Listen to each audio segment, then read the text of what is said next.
told me you just couldn't go. Your schedule just would not line up. I told you I got you too, and deep inside I know what I must do, but I don't know if they will all hurt me. Magic missile flies away, magic missile will save the day. Deep inside we all know why. I hope the party doesn't cry, but there is one thing that's for sure: magic missile will endure.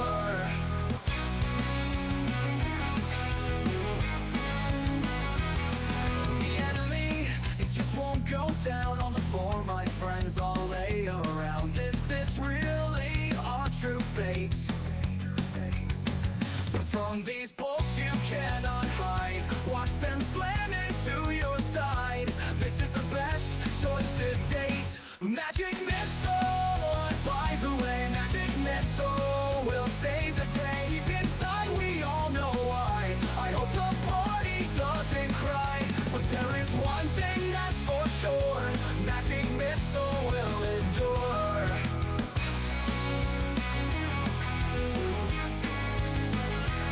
And when you miss with your sword attacks and your magic fails to stack, I know for sure I will endure. 1d4 will hit for sure, will hit for sure. Magic missile flies away. Magic missile will save the day. Deep inside we all know why. I hope the party doesn't cry, but there is one thing that's for sure: magic missile will endure.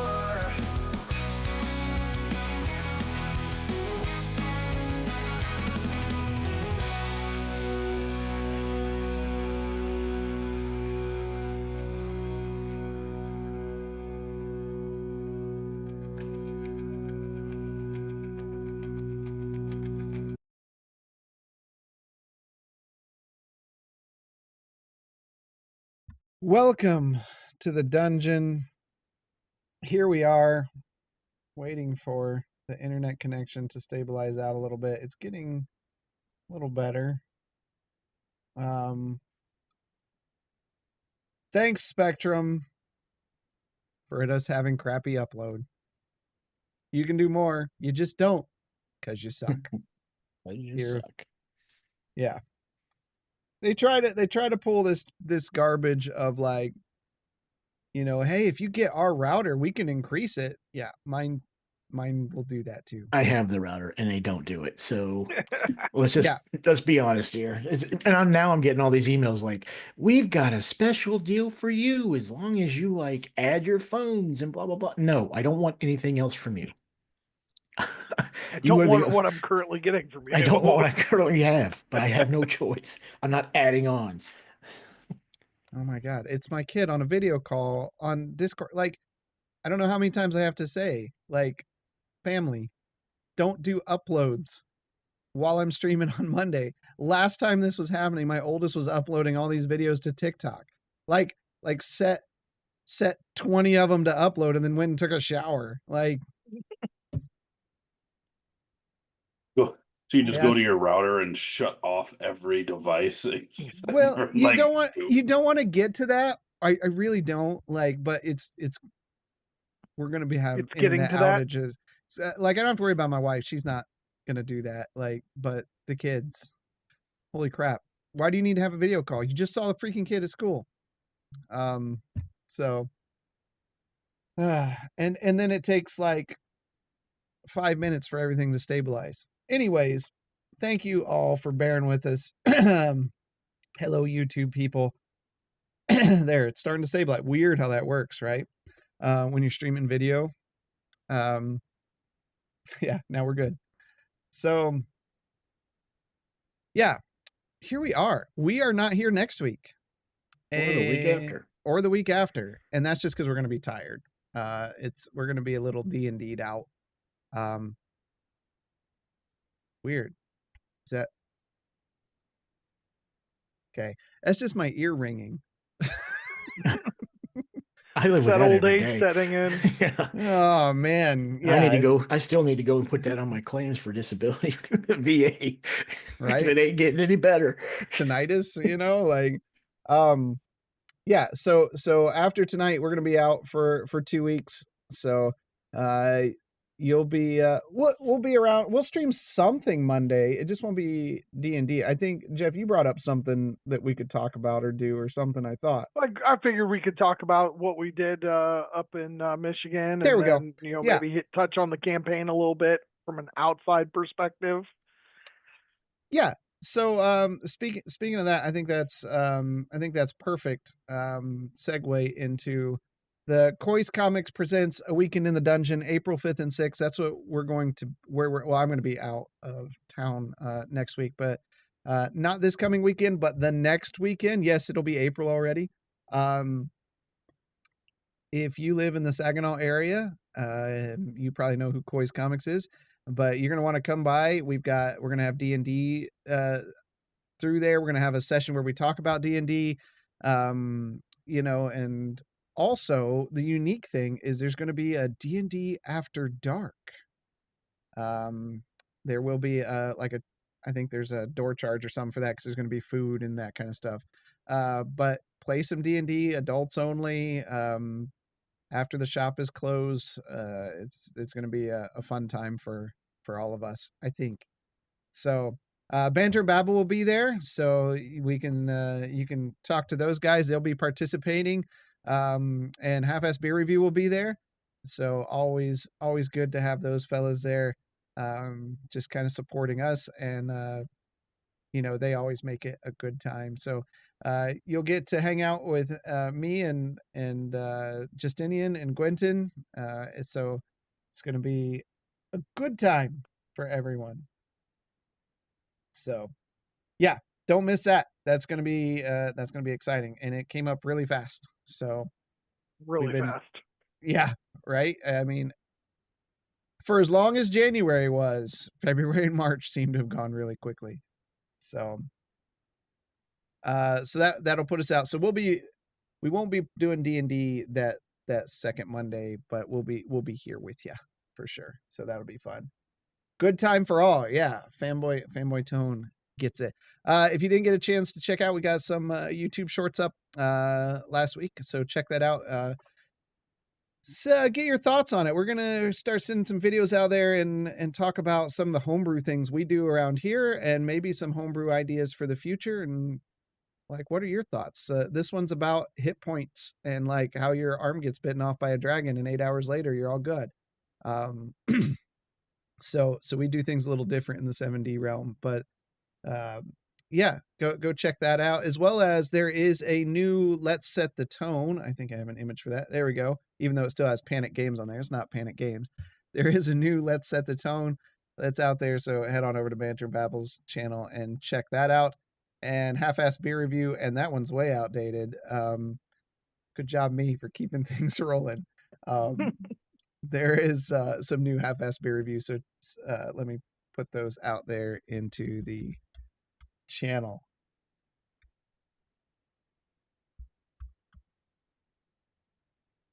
Right there. So yeah. Hey, Tone, you can only do so much, right? The older I get, the more my memory is sliding. So that's why these guys always try to get away. They're like, you haven't given us a level in forever. And I'm like, didn't I just give you one 2 weeks? No, it's been 2 months ago. They're always trying to get levels out of me. We've been level 12 forever. Right? At I least haven't even week. actually cast a spell in combat since we hit level 12, so Right. Shut up, Jeff. But if you do get a chance to come out to Koi's Comic, I mean, you're gonna have a good time. I'm really excited about the one I put together, and I'm sure the other fellows are too. It's gonna be a good time. So you're only one person, right? So we've got some other exciting things, and I don't want to talk about too much right now, but I know Mike has been working on something that I'm excited to see it come to fruition that he showed us the other day. So that's fantastic. What about you guys? Anaximander has disappeared, so he always casts invisibility on himself, like right as we get started. Gotta make that popcorn. Yeah. Gwenton's been still playing Monster Hunter, right? You should be like super pro at that now, right? I mean, I'm not as high HR as some other people I play with. Are they more than you? Like, do they like play nonstop? Yeah. I just hit like That's fair. 63 or something yesterday, and they're like 70 something. I mean, they're not far ahead of me now because I stopped at 40 because you hit like blocks where you need to go off the story to continue. So I was just playing random shit. Hello, Sarah Bear. Welcome. Oh, and Reneffin, thanks for the follow 12 days ago. So, and this is always a safe thing to ask. Justinian, what's your newest figure? So He's normally got it right there on his desk. I normally only collect these guys, right? The big tall boys. Yeah, yeah. But then check this one out. It's so tiny.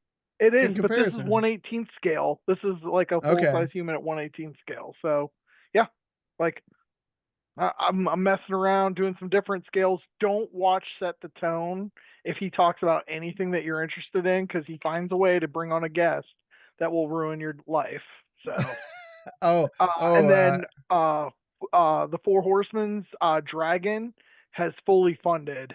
So with 2 weeks left, it is definitely going into production. It's just a matter of the stretch goals that get unlocked between now and the 6th. So nice. Yeah. And Mike, what have you been into? Lately? Yeah. More Spider-Man 2 or? Honestly, I haven't been playing anything. Like, I just re-downloaded. What is it? Zero Horizon. Horizon Zero Dawn. Yeah. Because they got a DLC, but I just haven't It's a good logged game. into it yet. I just caught up on the last 2 Daredevils. Oh man, I'm dealing digging with that show. Kid, man. I'm at the end of season 2. I am catching up. So yeah, I'm almost through season 2, and then it's season 3, and then I can do Born Again. I don't have to watch Defenders, right? I don't have to watch that. So I actually Screen Rant put together a video that's like, if you don't remember because it's been 10 years, here's what happened. And it's like a 30-minute video of all the key pieces, and I just watched that before I started watching Born Again. And I thought that's the best segue into it. But this last episode, I'm not gonna give any spoilers. There's some real, it's, I love this. I was gonna hold off because I guess they're releasing 2 episodes this Wednesday, and I was just like, okay, I'll just binge 4 episodes. But last night I was in the midst of playing Call of Duty, and I just got that urge to just shut it off. I'm like, no, I'm fucking done with it. So I was like, what haven't I watched yet? And I just finished the finale for Severance, so I was like, what do I have to watch that I can? I have 20 minutes left because it's a longer episode, so I couldn't finish it on the treadmill this morning. Wow, so far. Yeah, we'll have to talk after you finish it. Yeah, I'll have it finished tomorrow morning. I'm also watching another one on the. Okay, anyone who knows me, I'm not a fan of Apple phones and that kind of stuff, that ecosystem. Sarah Bear, thanks for that sub. Thank you so much. But like, Apple puts out really good shows. But there's a new show they just came out with, and it's about these 2 guys who act like DEA agents, and they raid these smaller drug people to take all their money and stuff. It's just a bit that they do, right? Like, it's a pretty solid show so far. So yeah, I'm enjoying that. I don't know who the one main actor is on there. He was in what is that? Sugar or whatever on Netflix, the kid with the antlers. Did you ever watch that, Mike? Oh, Sweet Tooth. Sweet Tooth, yeah. It's the guy that's like with that kid. The big guy. Yeah. He's in this show, and it's very well done. Fanboy Tone and Banter about they talk about it all the time, how Apple shows are so good. Yeah. And Naxaman. So yeah, that's what I've been doing. And Naxa, you've just been traveling around, right? And playing Ark. Yeah, travel around. I bring Ark with me wherever I go. I'm just gonna keep it booted up the whole time. It's gonna be great. Yeah. Sweet Tooth Tone. Yeah. That show's great. Did they ever come out with a third season of that? Like, I think it got canceled, honestly. Man. I think so. Not Pooba. What is Pooba? 10 seconds, he's going to tell me what Pooba is.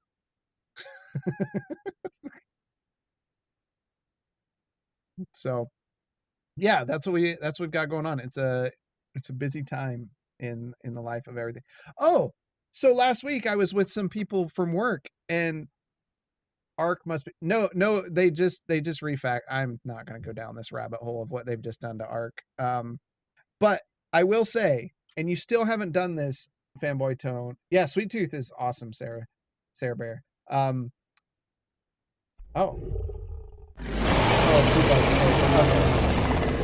We got a hype train going on. If you got Paramount Plus, watch the Ark animated show they got on there. It's very well done. Tone still hasn't watched it, and it makes me question a lot of things. Do they shove berries up dinosaurs' butts? You just have to watch it. It's got like an A-list set of voice actors too, like Russell Crowe and stuff. Like it's. I'll have to check it out. They know people. Like, I tried doing the second season of Arcane, and I just didn't get into the second season. See, I haven't seen the second one. First one, I haven't seen fantastic. either. The first one's really, really good. A lot of emotion and stuff. There's nothing wrong with Ark, man. So Tone played Ark in early access, and he got frustrated at a ladder that wouldn't snap to the side of a thing, and played it unmodded, mind you, unmodded on PS4, and he's been bitter ever since. I understand. He loves dinosaurs. It's his game. Tone says second season of Arcane was rough. He agrees. But anyways, because I'm really off track here, and we're kind of behind. Here I am training these people at work, right? And this guy, like, we're talking about personal thing. This guy says, the only thing I'm really into, like, I collect D&D stuff. And like everybody in the room like looks at me and points, and they're like, you need to talk to him. Like he has some original comic art, like the uncolored original like draft pencil stuff from the comics they did back in the 80s and stuff. He was showing me like pictures of it. He's got them on his wall that he invested in. Jeff, you'd go like nuts. Like it's that classic. Dude, so I was just up in Cleveland a couple months back, and my great aunt was like, I've got all these cards that I don't know what to do with. I can't figure out what I'm supposed to do with them. And I'm like, well, I'll look, let me take them. I'll look through them and all this kind of stuff. I'll see if I can't find a buyer for them. And it's like, there's so many like D&D fantasy art cards in there that I'd never even heard of. And of course, I can't find anybody that knows anything about any of these things. And it's like, some of them are signed by the artist. I'm just like, keep those. There's got to be somebody who would want the, because like she's got them all in cases and stuff. She hadn't get them graded, but she had them put in cases. But I was like, so I got this whole box of just cards. I'm like, okay. I found somebody selling the pewter set of AD&D minis, like the original ones. That came I got a box of those too. And they had no idea what they had. And I'm like, hey, how much do you want for these? And they were like, oh, I don't know. I've been sitting in my garage forever, $20. I was like, done. Right. Well, I tried to explain that to my aunt. I'm like, she's like, well, these are the original pewter ones. And I'm like, the problem is most people who use minis don't use those anymore because there's Hero Forge and there's people 3D print. It's just expensive. Like, so I got this box of them, and I'm just like, again, there's not a market for these things. Yeah. yes, Mr. Lathis, thank you for the sub. I didn't forget about you. I didn't want to interrupt Mike talking. Lathis is my WoW buddy. We hang out on there and talk all the time about Star Wars to irritate everyone else around us. So there, I didn't forget about you. I see it scrolling over here. Anyways, yeah, let's get into this. I'm excited. So without further ado, let's get into the dungeon.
All right.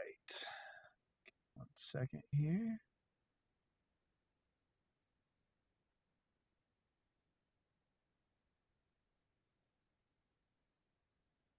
Really will have it in just 1 second.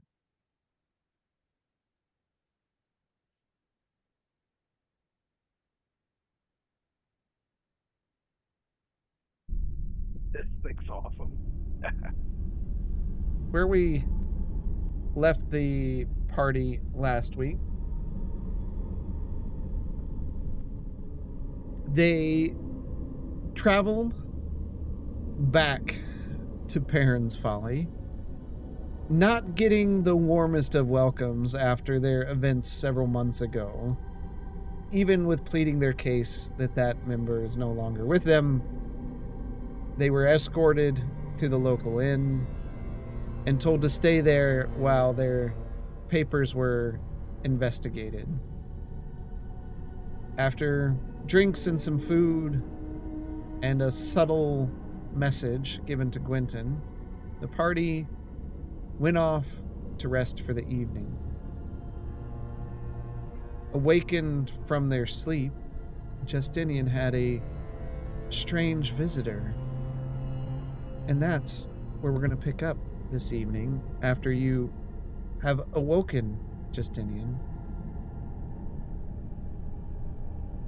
Is there anything you'd like to do?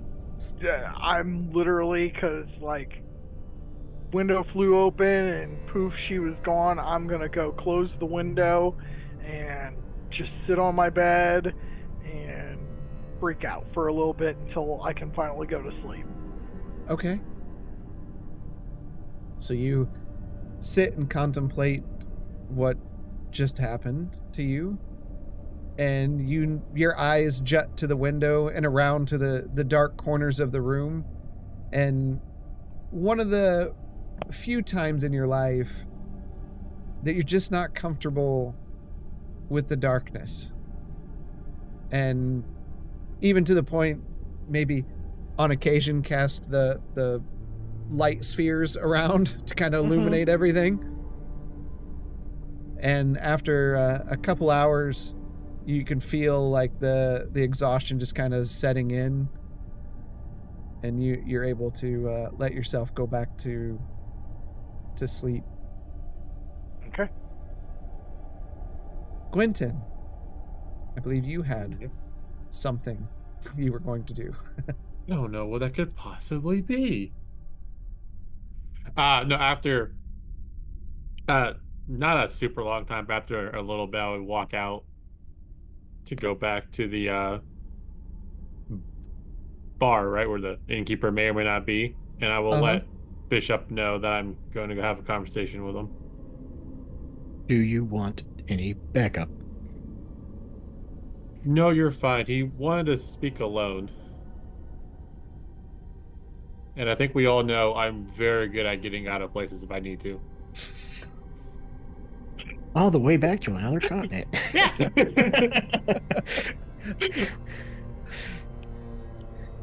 I will remain alert. Thank you.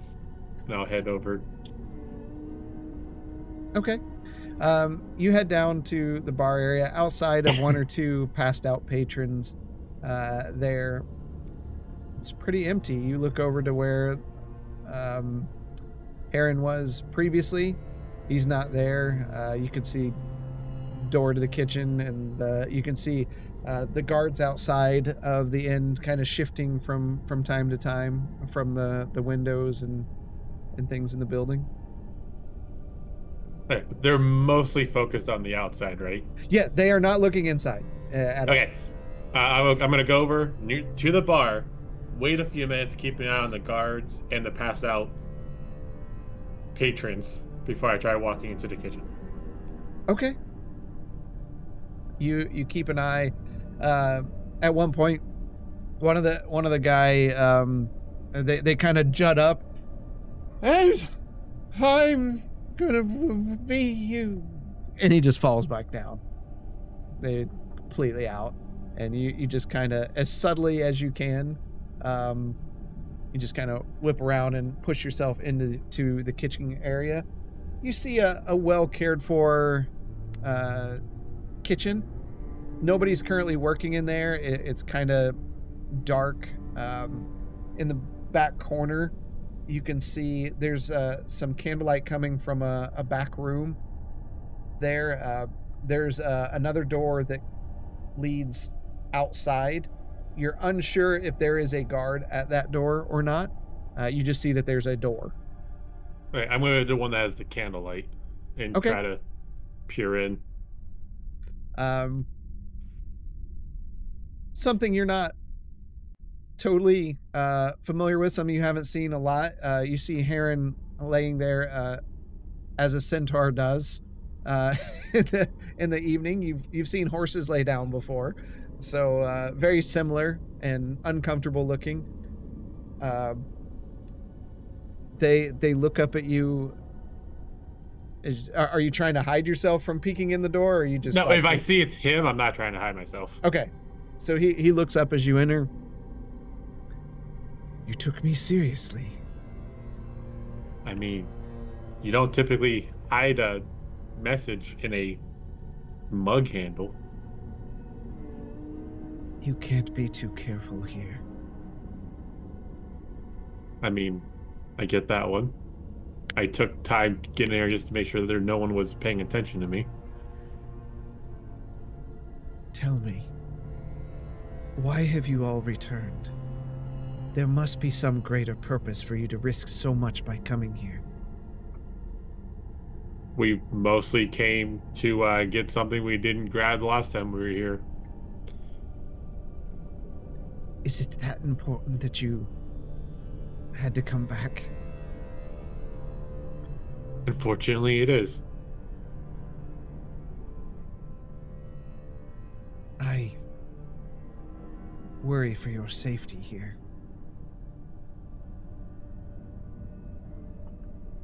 We should be okay, depending on how well Theris Moore is going to respect the Queen's wishes. Ceres does what Ceres wants to do. The people here, they're not well. I do not dare leave the inn, and they know this, despite being beckoned even by Ceres himself. I stay right here. I set up these quarters. This used to be one of our pantries. Just stay inside. Why Are you you able- bring yourself here? It's the reason we're here is more important than I can express well. But are you able to tell me any information about why people aren't well here? The people have gone mad. And Ceres is the one to blame. After the incident, I think you know what I'm referring to, he painted a convenient picture of what happened and why it happened, including painting himself as a martyr, where you captured him and took him to Kandor's Keep. Now he has taken hold of the town. Many of those who visit never return to their own land. The ships are dismantled. The wood used to rebuild homes. Are you able to tell me how he showed himself as a martyr here? Like, what the story did he spread? That you are all much worse than you let on. That you follow ancient evil gods who were seeking to sacrifice you at the temple in Kandor's Keep.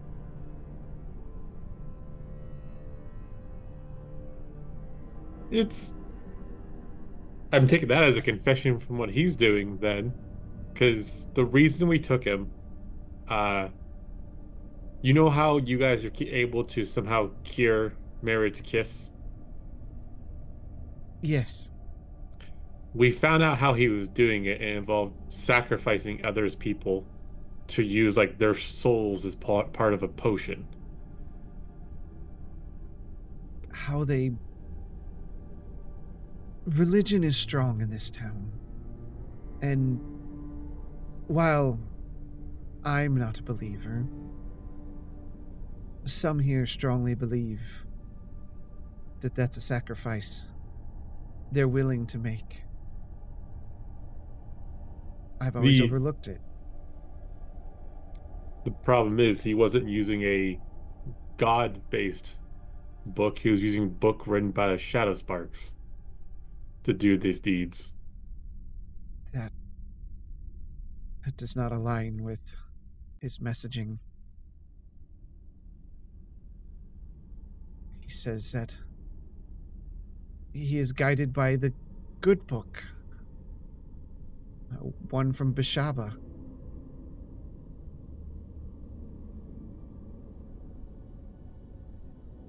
Fortunately, based on what we know and the reason we're back here, is that's not the book that he was using. We have found out more information about these books, and the things he was doing falls into line too much with one of these Shadowspark books.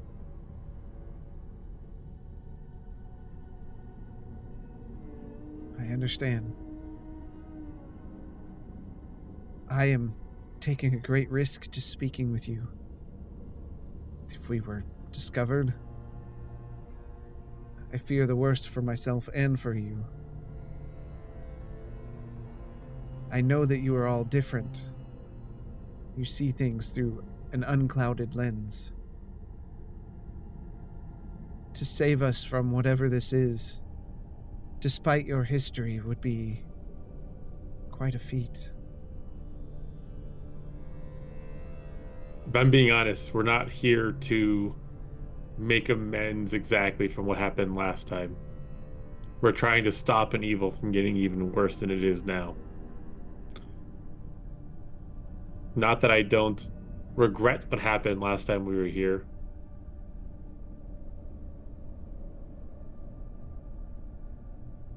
Be careful.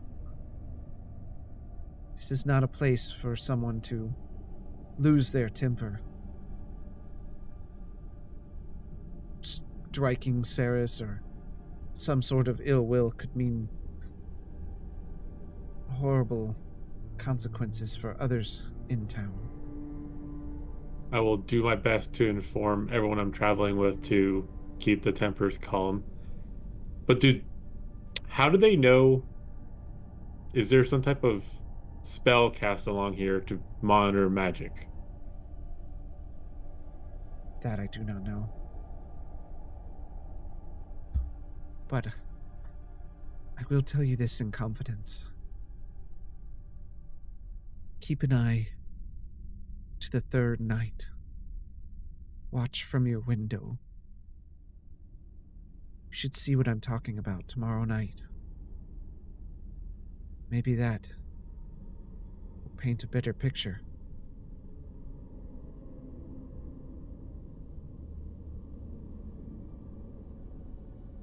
Keep an eye to the third night. Like night? Yes, nighttime. Okay.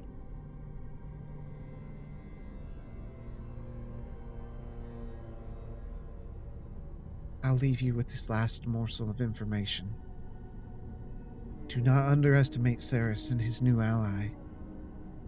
Your capture of him has made him bold and drunk with power. His ally only seeks to embolden him further. Unfortunately, we've also have had dealings with his current allies. If they are the band of bandits we believe we've met up north near Briar Fork. Well, they are not Kandorian guards, that's for sure. That, without a doubt, I can confirm that one. I will do my best, along with everyone I'm in, to try to stop what's happening from happening anymore. Be careful, Quentin. I appreciate all of this information. And leave quietly. I'd rather not be punished. That I don't have an argument with. Do you know if there is a guard out back to this door? I would assume so. Okay. I'm going. So when I'm leaving, I'm peeking out through the door and looking throughout the kitchen again. Okay. I would say with your passive perception that you see that it's pretty much the same situation as before. Okay. I will, when I walk to the kitchen door to go into the tavern, I'll stop and look around again, trying to hide. Okay. It's all clear. Okay. I'll sneak out and nonchalantly make my way back to my room. Okay. You return up the stairs and see Bishop standing watch. Bishop, are you active right now? Yes. So, turns out that there is basically madness of some sort seems to be spreading throughout this town.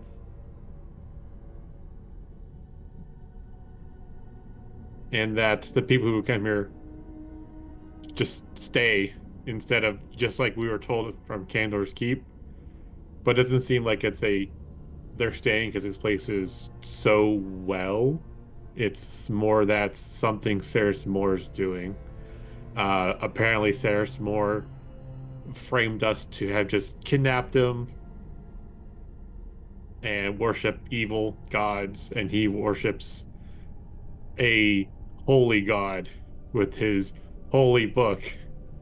What was the name he said again? Which? The book of... it's a book from Bishaba. Which you guys knew that from the first time you were here.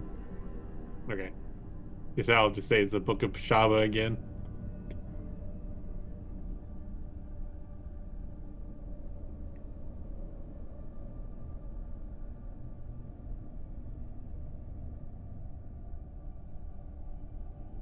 And it seems he has mastered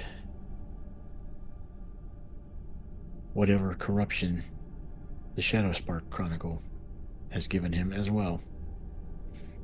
That does sound like he has gotten stronger with the books information the last time we heard.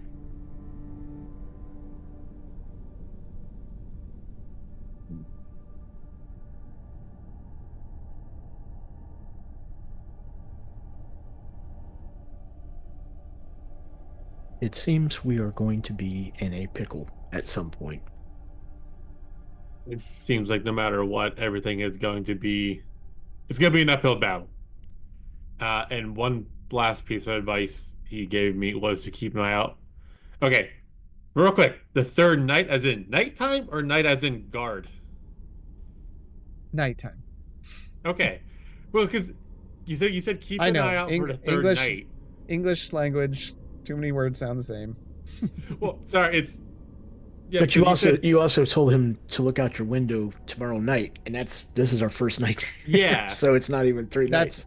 That's not your third night. It happens on the third night. Oh, okay. You should specify by saying knidget. No, don't use other big words. Knight, knidget. So basically, Why aren't you the wizard? so basically, 2 nights from now, keep an eye outside our windows. Or no, he said tomorrow night. So Tomorrow night. it'll be tomorrow night will be the okay. third night. Okay. So yeah. So after that hour of English. conversation, Yeah. He was saying it happens every third night, and that third night is tomorrow night. tomorrow night. Okay. We made it. Yeah, we're here. Finish line. Okay. But yeah, so he said keep an eye out of our windows tomorrow night, as something will happen and it should answer some questions or create a billion more questions. Understood. I have to fill everybody else in on this in the morning. Yes, I would suggest keeping the conversation to one of our rooms. Yeah. I did ask if he knows how they know if magic is being cast. He doesn't know. So I still don't obviously want to just cast spells to try casting something. It would just be nice to know how they are monitoring us.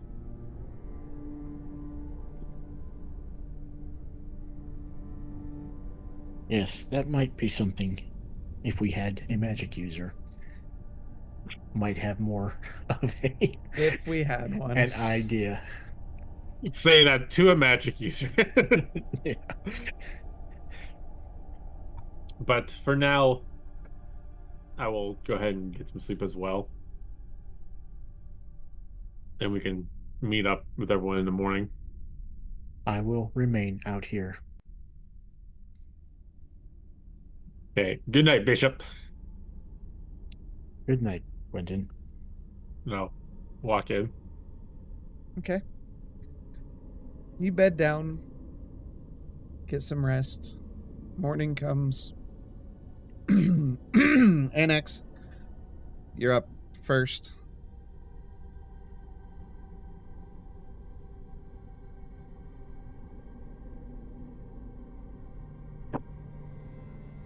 Annex. Speak. Hi, There you go. I'm a microphone, and I need to be turned on. I'm gonna roll out of bed and get myself situated and head into the hallway and down towards the tavern, or towards the main entryway. Okay. And what do I see? You, as soon as you come out of your room, you see Bishop standing in the hall. Okay. Morning, Bishop. Good morning.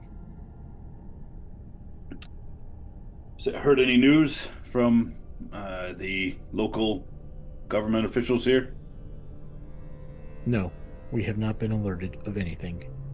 But Okay. Quentin has found out some information that he will relay. All right. Well, I'll stand fast and wait before I head downstairs. I'm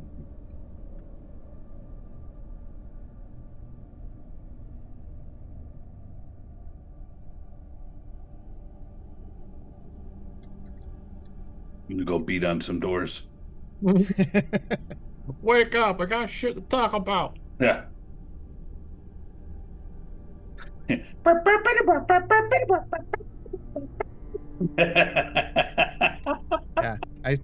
I sent messages, but I don't have any messages.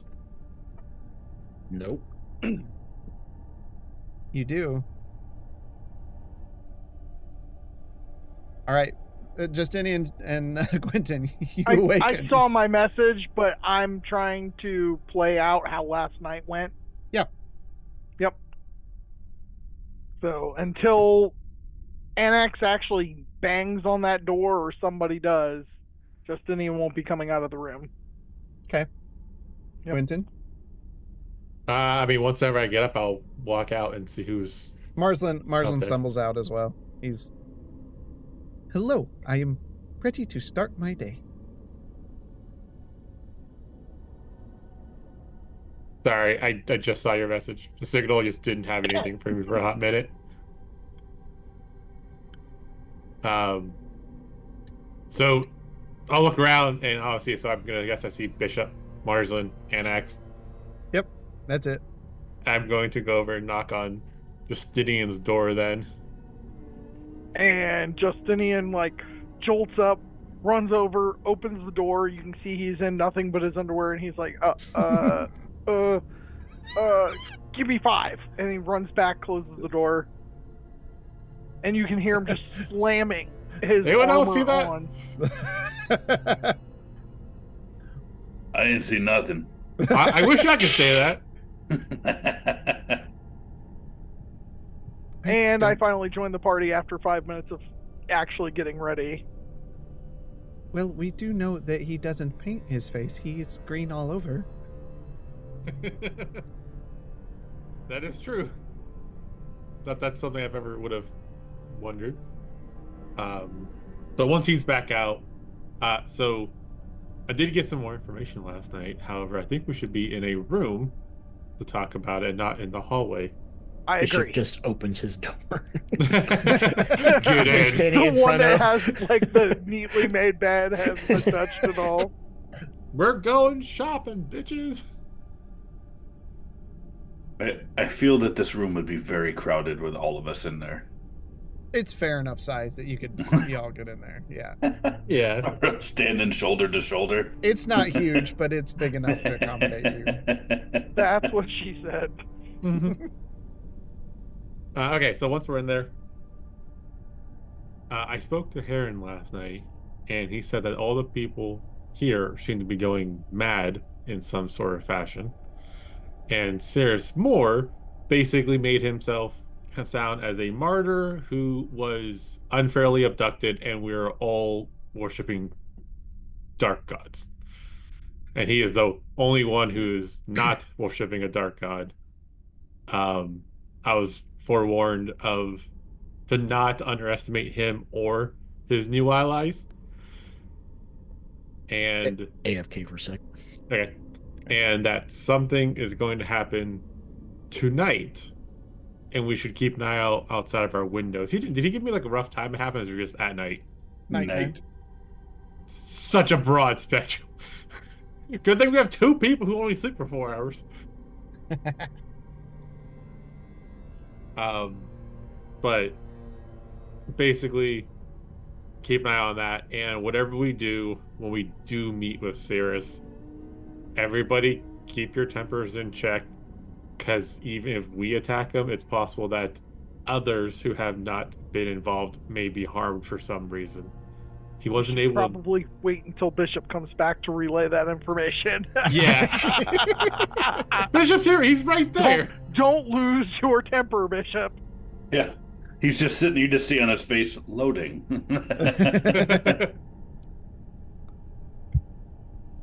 He heard the conversation. He's aware. Yep. Yeah. Okay. So any chance that this dark spirit that's helping this guy that you guys pissed off is a female spirit of some kind? And I go on to describe the white hair, the white eyes, pale skin, long flowing black gown. This ringing a bell for anybody? Is it ringing a bell? Quentin, for you, since you have the Book of Gods, and you've been here before, you know that's a description of Bashaba. Actually, and I pull out the book, you're like, bam, Yep. flip. There's pictures. Right And there. is it literally the lady that I saw last night? Yeah, like it's a pretty good depiction. So I tried to reach out to Sylvanas to try to get his help with fixing the forest since nature's his domain, and she showed up and welcomed me home. Dumb question. How do you spell Beshaba? Nah. Just how it sounds. Beshaba. See, that's not how it sounds to me. Yeah, I know. I would have I said did B.I. Bishava. Um, Sounds like But burn patch. so you're saying Beshaba showed up and welcomed you home? Yes.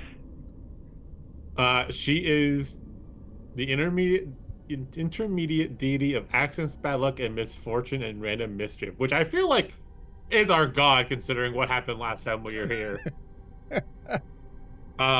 So okay, so yeah, she's bad luck, also known as Lady Doom, apparently. The men worship to keep her misfortunes at bay. Most fear her presence, but few would risk not invoking her.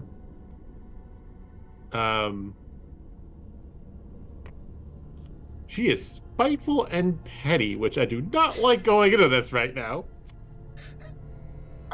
I wanted to be honest with you guys, and I wanted to let you know when I reached out to Sylvanas, she showed up instead, and she literally just stared at me, smiled, and said, "Welcome home, Justinian," and then blew open my window, and Ghost of Christmas passed her ass out my room.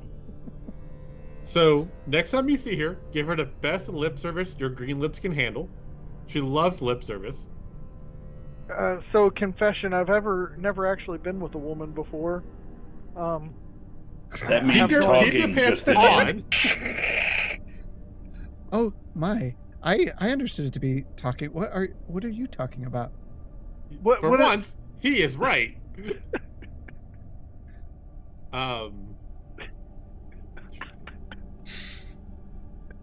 Sorry, I'm just trying to read through real quick, see if there's like anything else good to share. Look.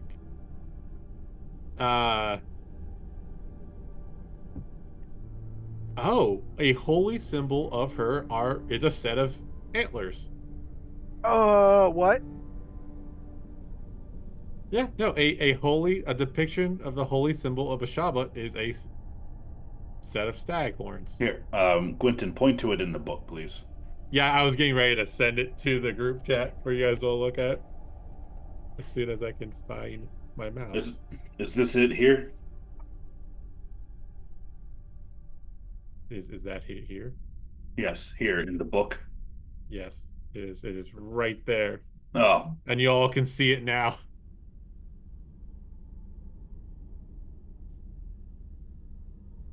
Is there any chance that she's been lying to me this whole time and she's who's giving me my power and not Ferondis?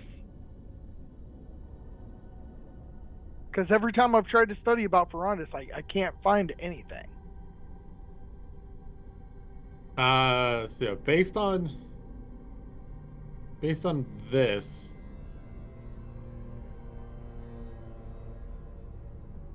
I don't know. It seemed like she was more of a, red mage. Wizards of Thay were known to erect shrines of Ashaba.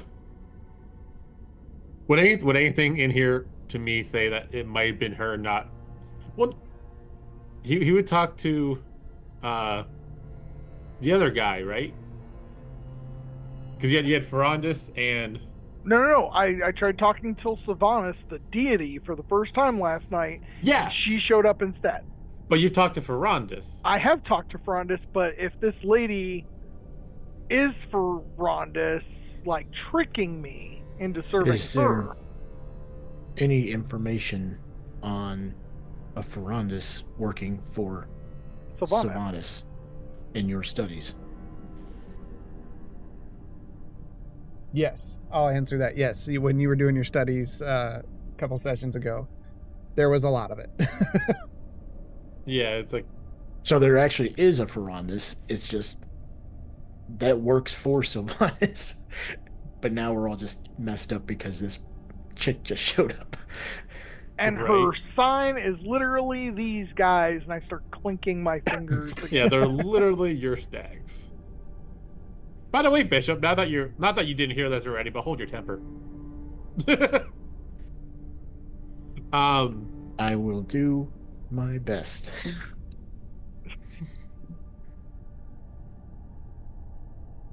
Okay, well, let's table her for right now. But Do we know think that. Oh, go ahead. do we think she is the one working with Cyrus more? That is what Quentin said when he gave us all the information, correct? That it was the book of Bashaba. There's a book of Bashaba that he was worshipping. Yes. But if if Cyrus Moore is working with somebody, could that be her? I can't see why not. She literally showed up in my room last night and welcomed me home. It fully could be. When he said beware his new ally, I could have mistook it as the bandits we saw up there earlier near Kendor's Keep, half a year ago, instead of this Bashama. I mean, obviously, you were told he is using a book of this deity. And if Justinian is saying she is here in the flesh, that makes this trip even more dangerous. That it does. Maybe we can find her twin sister, Tamora, to help us. I believe that would entail a lot of praying. Right? I would not recommend praying in this place. It did not work out well for me.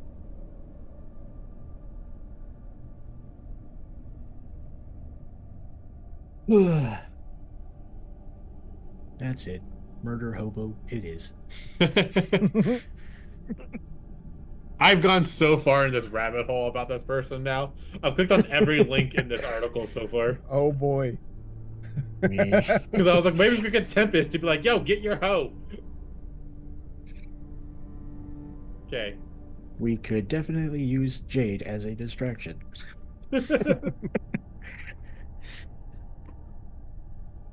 I'm gonna go back into my room and grab the rather large mace, set it face down on the ground on the top in the room. I was like, well, how are we gonna do this? More peaceful than you are currently suggesting. Because right now we're dealing with evil spirits, and I'm not a big fan of evil spirits, and I'm ready to start taking some action. Samantha, you're going away. Big Bertha's coming out.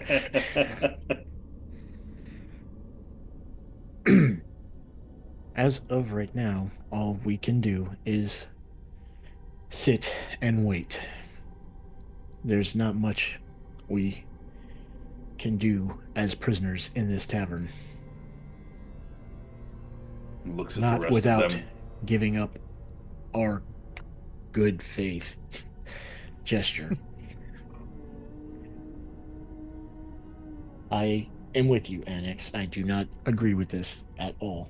But did we give up our weapons? No. No, okay. They did not ask us to give up our weapons. I just wanted to make sure. They did tell us, though, not to cast any spells, which is why I haven't even messed around with, minor illusion. I'm not pushing that envelope.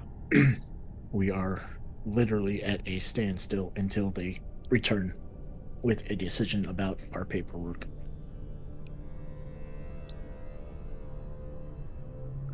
But if what you are saying is true and there are people being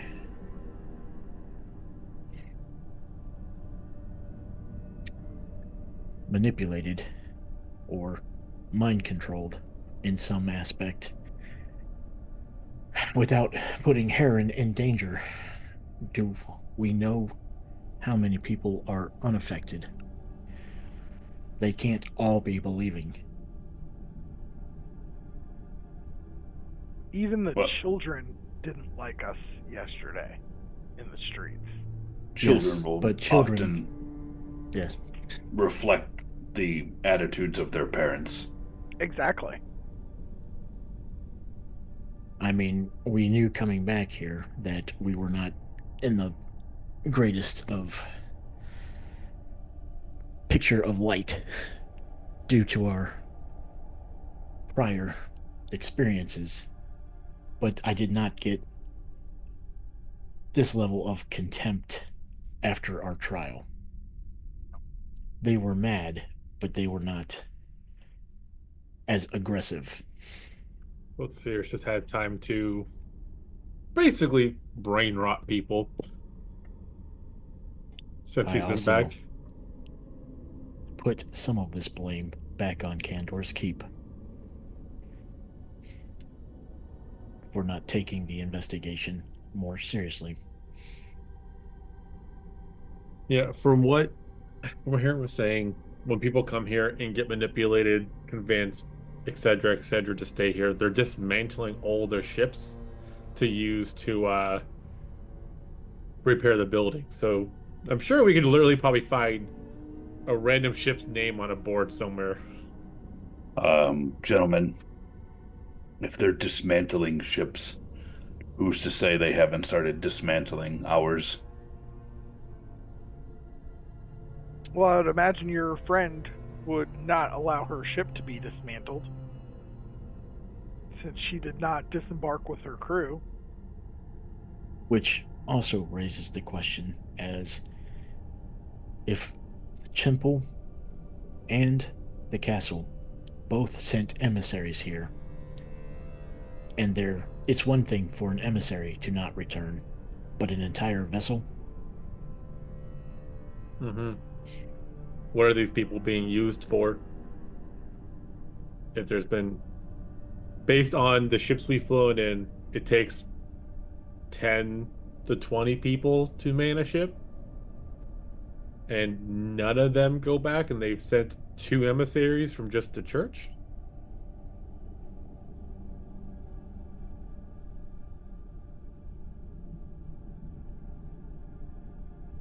It just seems awfully odd to me. No, I agree with that. You'll hear no argument from me in that front. For as wise as everybody that goes to the wizard school or to the temple is, to lose all of their emissaries to wanting to stay here, it's odd.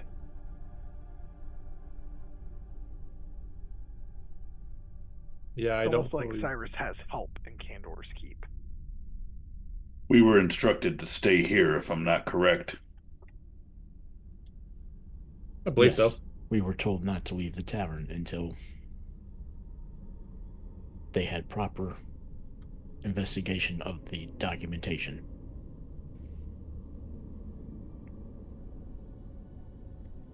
Which, looking back now, we did not read to see what the paperwork even said. We just blindly literally trusted. could have been We kill provide, them. yeah, we provide to you this meager offering. I knew there was something strange about that emissary at the dock. Well, if we're gonna let this play out, and we need to be sure we're all on the same page when it's time to act.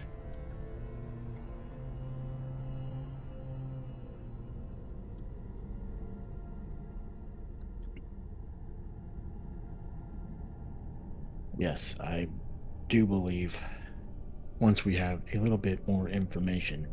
I do not plan on staying in this tavern more than a few days without some sort of response. We should have some means of being able to communicate covertly to each other if it's time to pay attention or take action. A code word is something I'm thinking of. Or my fist in their face. That's generally the idea, is what I'm getting to. Could I revisit that perhaps we should be staying in rooms together so that we cannot be taken out one by one while we sleep? It's probably a little crowded for one room, but I'm sure we could combine. Well, basically, as you know, though I power down, I am fully aware and alert at all times. So if you wish to do 1, 2, and 2, I will remain posted in the hallway. If you don't hear me, then you need to have your hearing checked.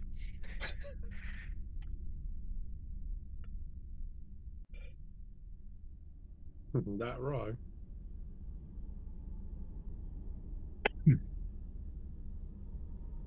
All right.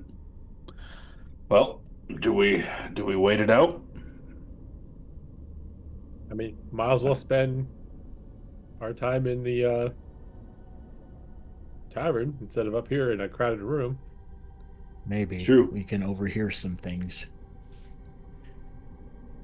Some of you tend to have loose lips with drinking. And I don't know what you're talking about. I was not entirely saying this group, but I feel like a my lips are species loose as a without whole. alcohol. That I do not debate.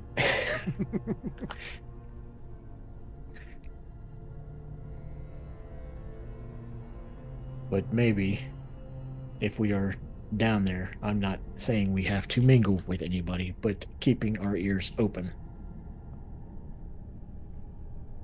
True, that would not hurt at all.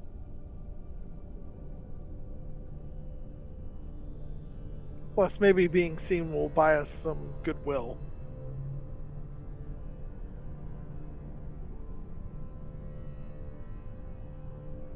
Okay. Well, when we go down to the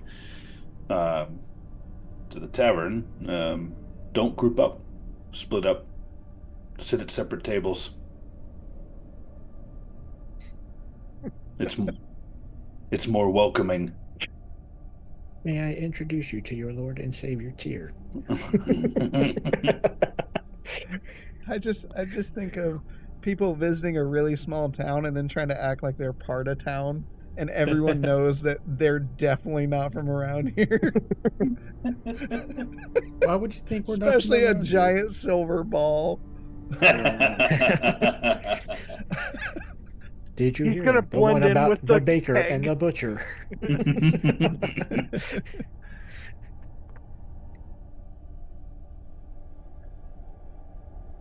I don't think loosening up the lips of the townspeople is going to be very helpful, because we'll probably be broke by the time we actually do it at the cost of the ale.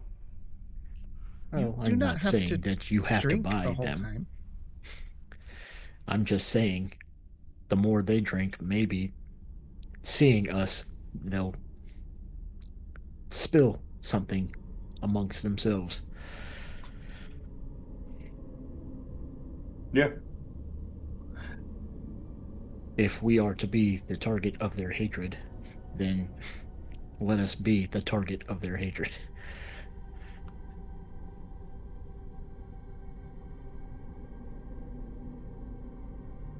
All right. Well, I'm gonna start trotting down the stairs then.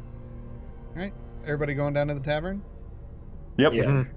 Okay. I'll put the mace back in the room.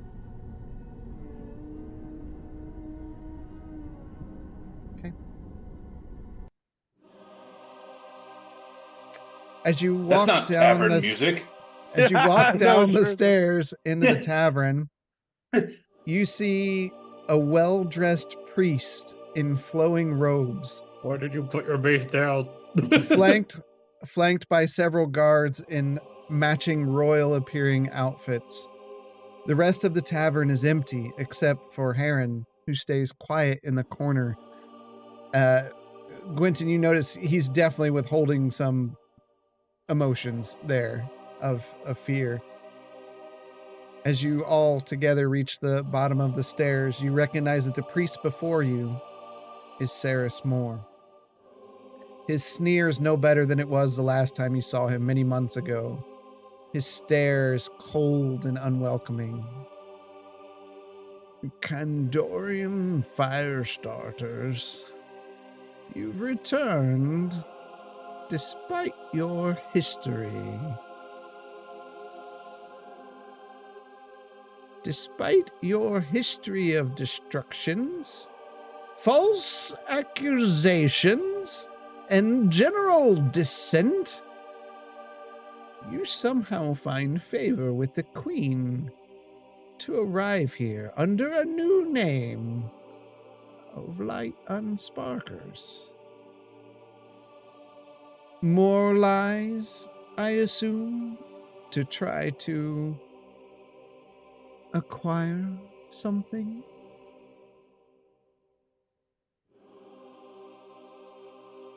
I mean, we did not get on good terms with the Queen due to lies. We got on good terms due to helping cure Myriad's kids and defending Kandor's Keep against an attack. And the name that you have is just something that someone came up with on the spot. And it is the name. We don't all agree on it. Marslin's just got a big smile on his face. But here you are. You mean the cure you came up with after stealing from me? That is a form of a lie, wouldn't you agree, priest? Oh, if I remember correctly, the cure that you gave us was meant for us for getting the components, so therefore we did not steal it from you. Some might disagree. Now, we did disagree with how it was being created, that we did not know of until after it was happening. One moment. And he looks over at you and Anaximander. I hope that this does not offend. And you see him speak some words, move his hand, and you feel something. I need everyone who is unwilling to make a charisma saving throw. Anaximander, you recognize this as he's casting Zone of Truth. Yeah. So you can either accept it or you can roll against it. Your guys' choice. I don't have anything to hide, so Right. Do I have I'll Zone go of Truth? for it. No, but Marslin did because Marslin has cast it on all of us, so we've felt it before. I feel like I have it too. I feel like Anax has cast it before as well. Okay. And Axe has. I have. I think it was Anax, not Marslin. Yeah. Okay, I could have sworn that. Yeah, Gwynton, you would recognize it as well. So I don't. Yeah. Okay. I apologize, but it's the best way to make sure everyone is playing correctly. Now, Would you allow it to be cast on yourself? It is a dome, right? Yeah, So it is on Is himself, it, right? Yeah. So is he under that? That we believe. Right. Okay. as far as you know, yeah. You arrive on official business of the Queen. What business might that be? you are in possession of something the Queen needs.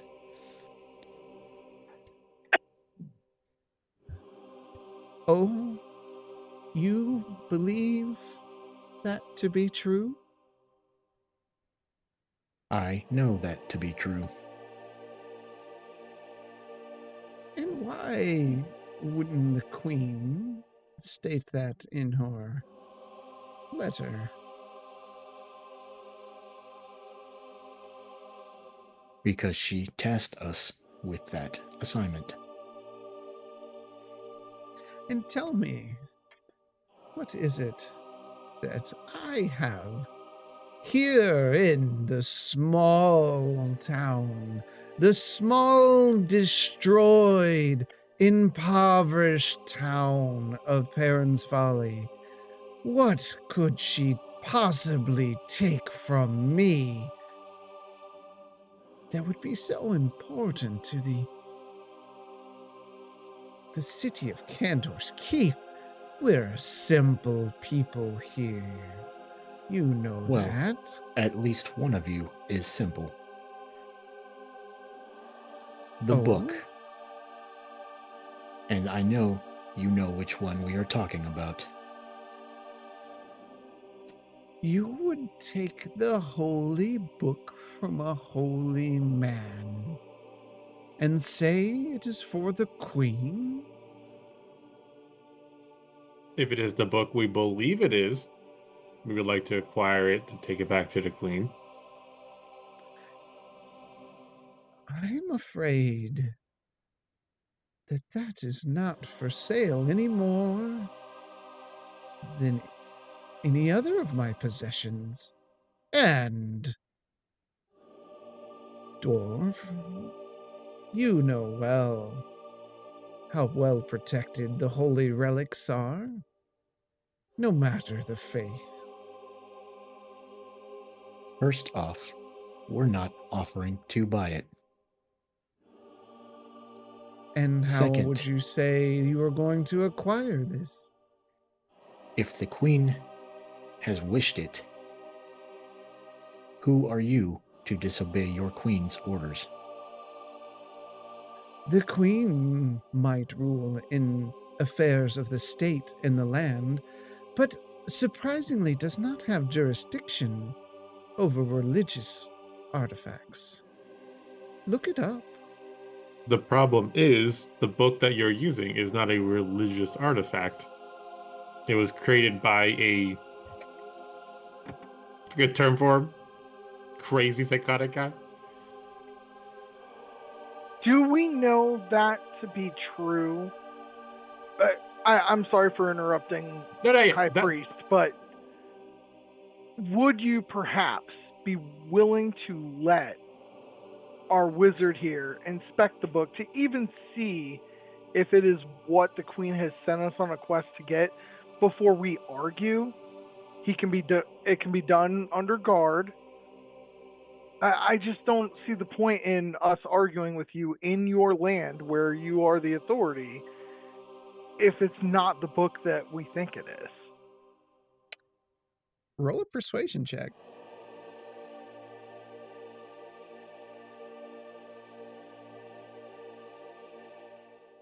$18.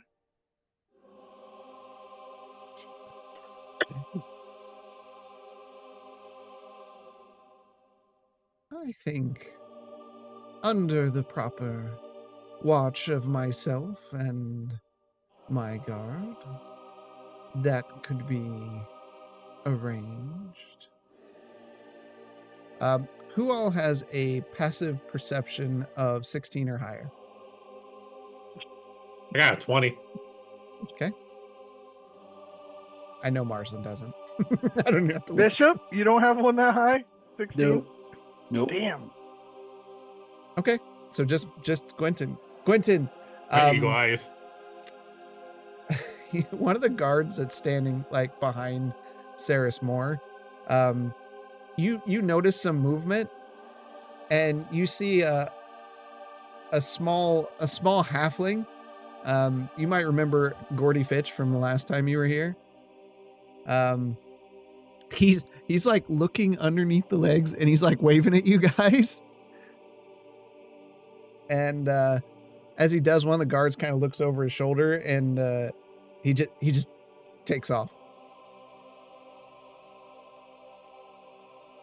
I have no idea why I saw what I saw there.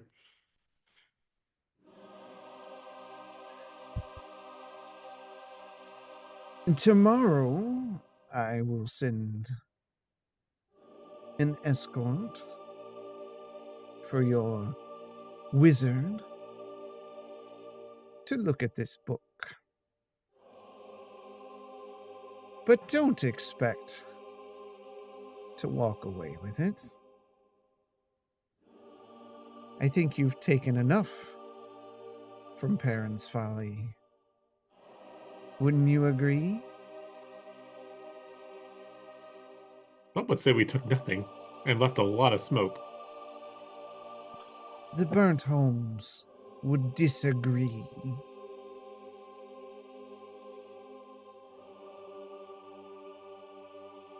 We did what we could to stop more devastation. The actions of one person does not reflect on all of us. And it seems like somebody else has returned here telling tall tales. One worm spoils the apple. Do we feel like we're still under the spell of Zone of Truth? Yeah. Okay. If you would, Bishop Moore, are you attempting in any way to deceive us? It's Archpriest Moore to you, Archpriest Paladin. Archpriest Moore, please forgive me. But are you trying to deceive us in any way in our attempts to investigate this book? Why would I?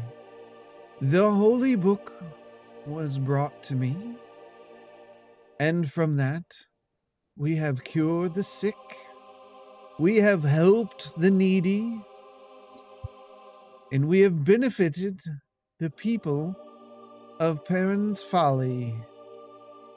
Ask around. You will find none that disagree. And if you seek to take this from us, you seek to hurt all the people of Perrin's Folly. And I can't imagine it will go as well for you this time as it did last time. So by your words, I believe you are saying that we are allowed to walk amongst the people today and talk to them as a sign of good faith, since we did as you instructed yesterday and did not leave the tavern and did not use magic? You are free to walk this city, but you will be escorted at all times by my guards. At all hours of the night, you are to go nowhere without their guidance. Under no circumstances are you to enter the temple or leave this city. Any business that you have other than this folly of a quest must be coordinated with your escort. As always, and he just, as you start to speak, like, he raises his head, just one of those moves of just trying to make himself bigger to you. Any magic, violence, or skullduggery attempts will be met with a swift and harsh penalty. There are worse things than death in Perrin's Folly. Archpriest Moore, I appreciate your words. However, you did not answer the question. I would appreciate it if this would help us and understanding your intent and becoming more accustomed to the way Perrin's Folly is being governed at this time and being led. But if you would, please answer the questions directly. Are you trying to deceive us in any way? And from our investigation of this book? I am not. I have nothing to hide. Since we won't be taking the book regardless, as you stated. As I stated. Do you mean any of us any harm? As long as you don't try to take things that aren't yours, I can't see that violence would beset any of you. It's not our way in the folly. A little bit more directly, if you could. I am a simple man. Are you...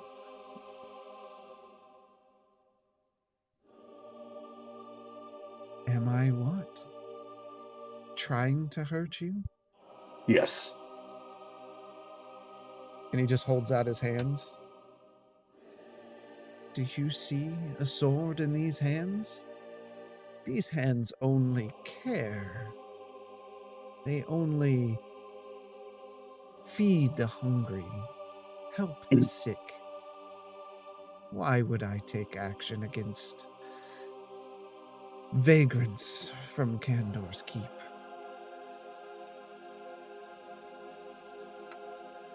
Again, you elude the question. I am very familiar with this type of investigation. If you would, please answer directly. Are you... Do you... thick, Paladin? If you must have a straight answer in small words that you understand, no, I do not plan to harm any of you. Thank you.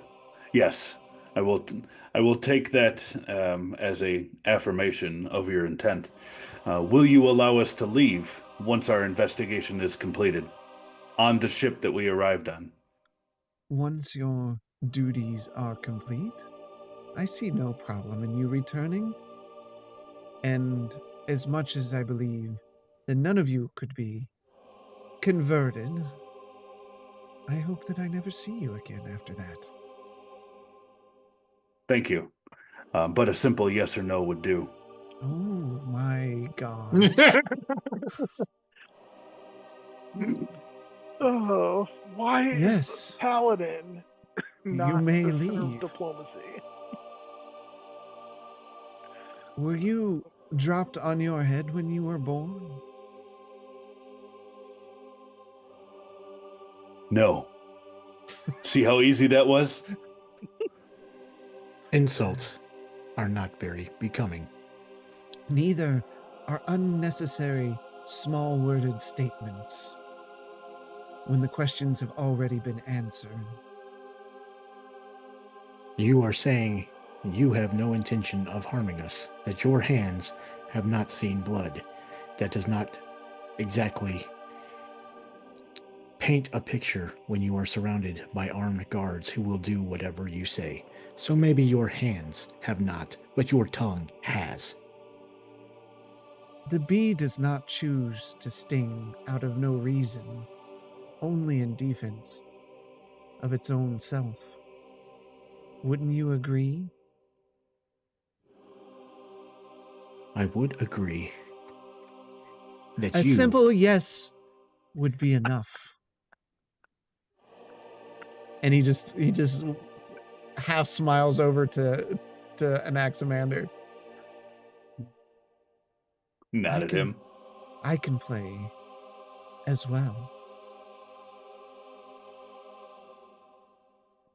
Can you assure that we will Here be we able go. to investigate the book and be safely escorted back to our ship once our investigation is complete? I informed you that we would let your wizard take a look at the he book. will not be going alone. He will not be going with anyone else but an escort. I think your history is enough to warrant me that comfort. I do not agree. What Thankfully, I don't I- need your agreement. This is the situation. he goes alone, or he doesn't go at all. What if I, as someone who wasn't present, were to go with him? Would you be amenable to that? He goes Since I alone, was not part of the carnage? or not at all. Then that And is you- Marsland's decision to make. Yes, we will leave this up to Marsland. I can take a look at the book. It's okay.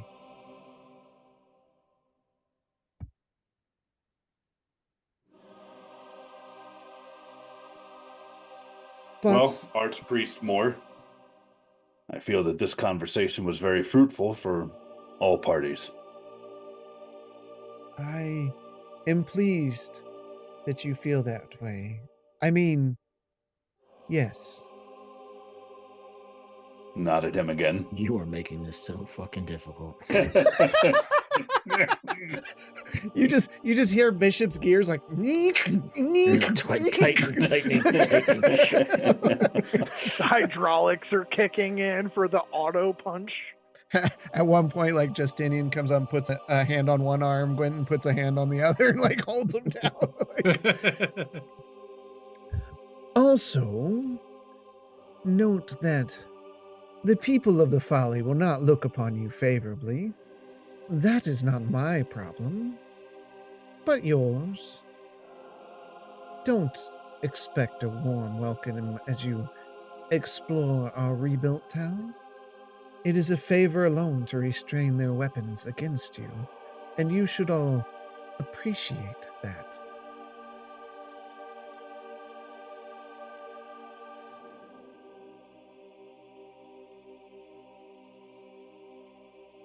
Are there any other single-worded answers I could provide for you before I leave? Yes. I believe you were mistaken before when you said that none of us were interested in what your goddess had to offer. Could I be provided with a tome of your religion to study while I'm here? A pamphlet? I was hoping for something a little meatier, but sure, a pamphlet.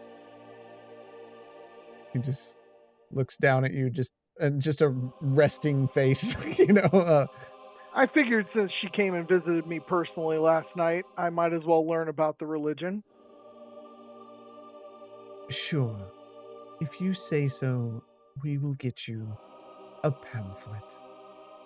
Really, he has no reaction to me in a zone of truth saying that his goddess visited me? Nope. He's an asshole. Okay.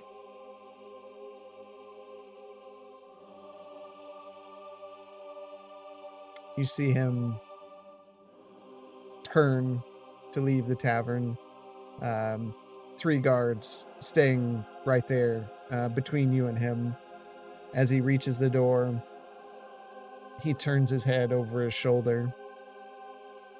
And please try not to destroy the livelihood of an entire established town this time. Guards, please be sure that they aren't playing with any fire. And he just flashes Bishop a sideways smile before turning and slowly exiting the tavern and proceeding down the street. One of the guards turns to you. Hold on.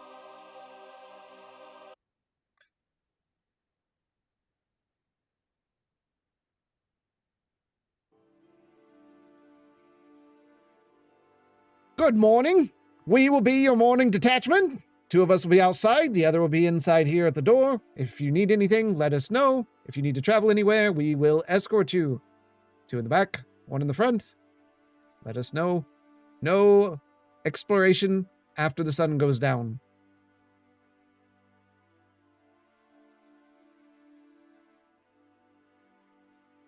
Did you really just say 2 in the front, 1 in the back?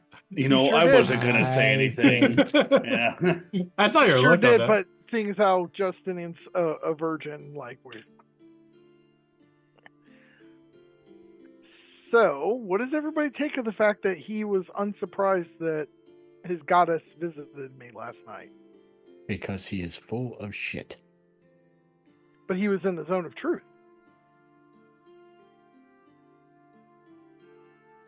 Or had it worn off, Annex? I felt its presence just like anyone else.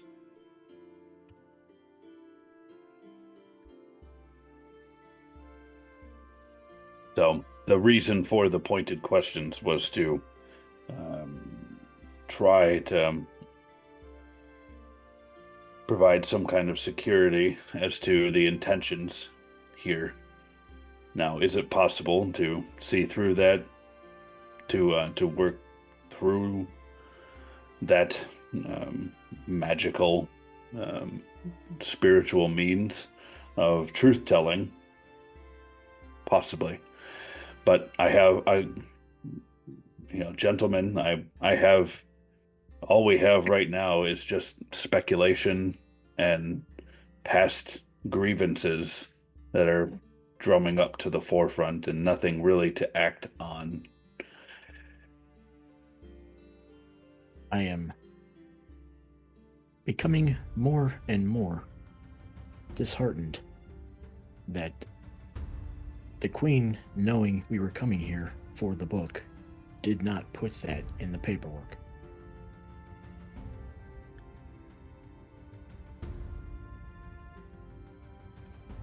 Do you think the Queen untrustworthy? I am... Hold on. I'm surprised our papers are important guy didn't read what was written on it. Wouldn't We maybe, are... Oh, go ahead. maybe Drusilla didn't tell her that's why we needed passage? I don't understand why. This is the only reason we came here. If the Queen Sometimes wants to it's turn best a blind not to know. eye,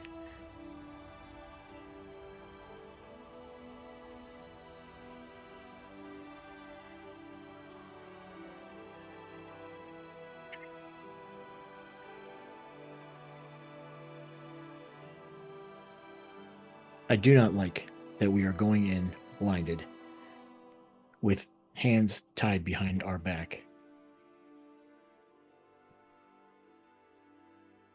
This is going to turn out horribly for one side or the other.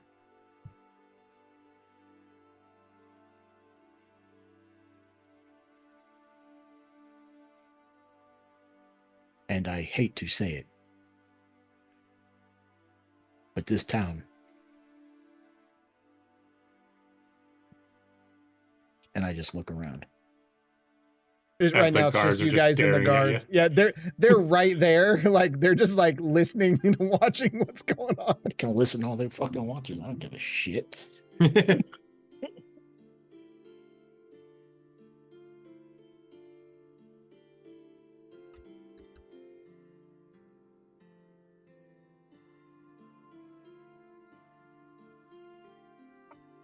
I think once Marsland confirms whether or not the book is a Shadowspark Chronicle, having our most powerful mage having been so close in contact with the object will at least give us a little bit of an edge. Wouldn't you agree, Marsland? I can take a look at it. I don't know quite what you mean, but well, if you do find that it is a Shadowspark Chronicle, you could locate it again if you needed to. I don't think it's going anywhere. It seems like his holy book.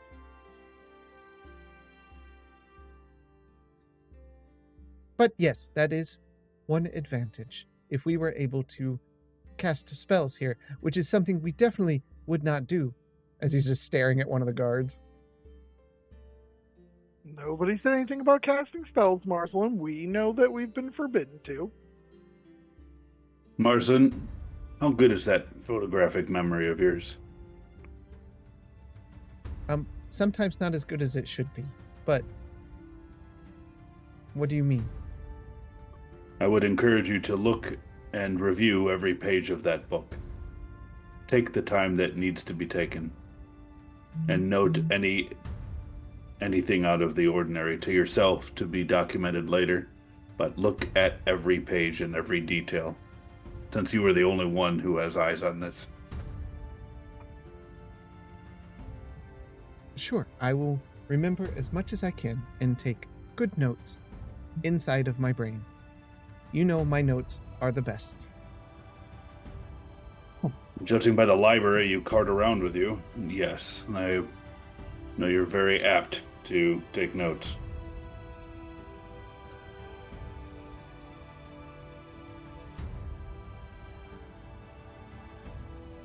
The guard looks at you. You all aren't going to make it one day, are you? And he motions the other two kind of step outside, and he just kind of kicks over a chair and sits down and sits back up against the wall, just kind of away from you now, but just watching. What is that statement supposed to mean, guard? I think you'll find out, but what I'm seeing here, I feel like somebody's going to break one of the rules before sunrise. I mean, we Gentlemen, technically already made it one day. Yeah, And looking one at night. looking at the party, gentlemen, do you have any plans on breaking any of these rules? Absolutely not. We're not going to cast any spells. And the guard looks at you, Justinian. Remember to keep it one-word responses to him, if you remember. Oh, no. And I'm gonna punch him. No one said anything about violence against our own party member. That is true. I have this image that Bishop's still sitting there and like the steam is just out of it. If anybody's really paying attention. Okay. Well, we could do passive perception in case Gwenton's paying attention. I see everything. Yeah. I see those red eyes, boy. Oh yeah. You better turn them blue.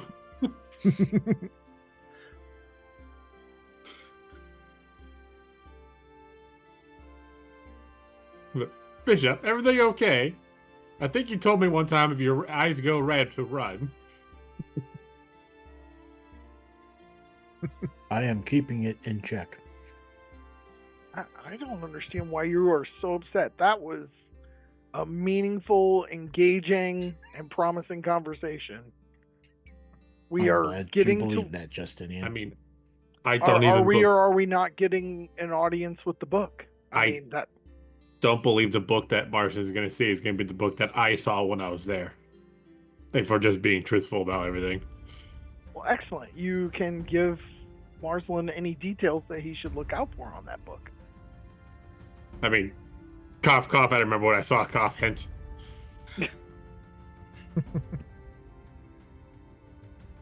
Yeah, because only you and Bishop saw the book, right? Yes.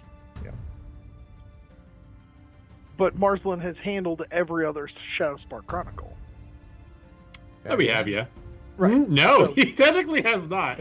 Really? Which one has The last The one. the Last one I one, had. That Gwen poofed on. Oh, I that's moved on. right. It gave it right to Drusilla or to Pora. Good stuff. I didn't even look past the front page. Even so, 4 other books that he's seen and handled, like, he'll know if he's being handed a fake. Well, And I don't understand where somebody as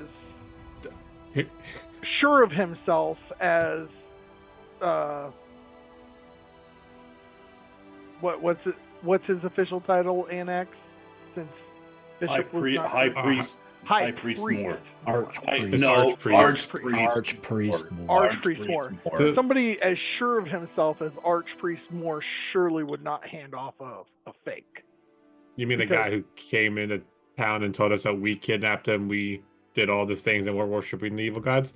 Would lie and give Marsland the incorrect book? Because, real quick, giving him a fake book isn't wrong if it's just a different book and say, hey, this is the book I'm talking about. Marsland, you've read the other books, correct? No, I have read one of them, but I have not read all of them.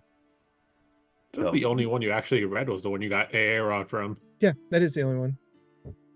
Bishop has read It's read one full one, but he's skimmed through the other ones. Mm-hmm. So technically, Bishop.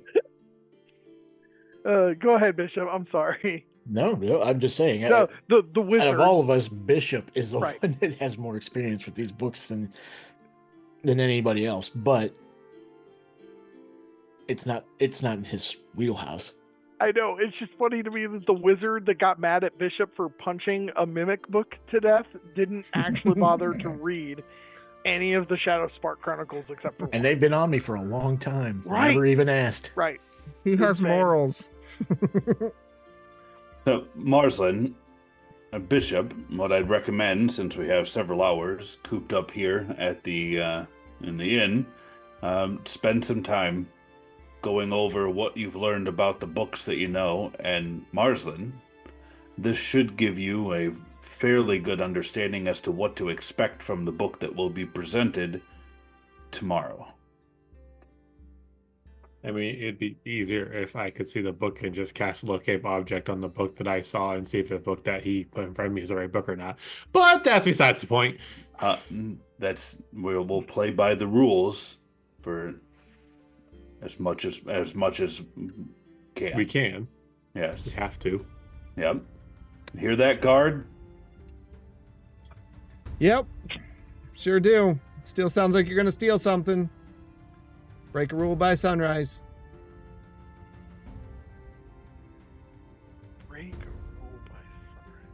Now, interesting theory here. What if I am attacked and I just defend myself? Is that still breaking the rule? Think of the adjudication and who would be in charge of said trial.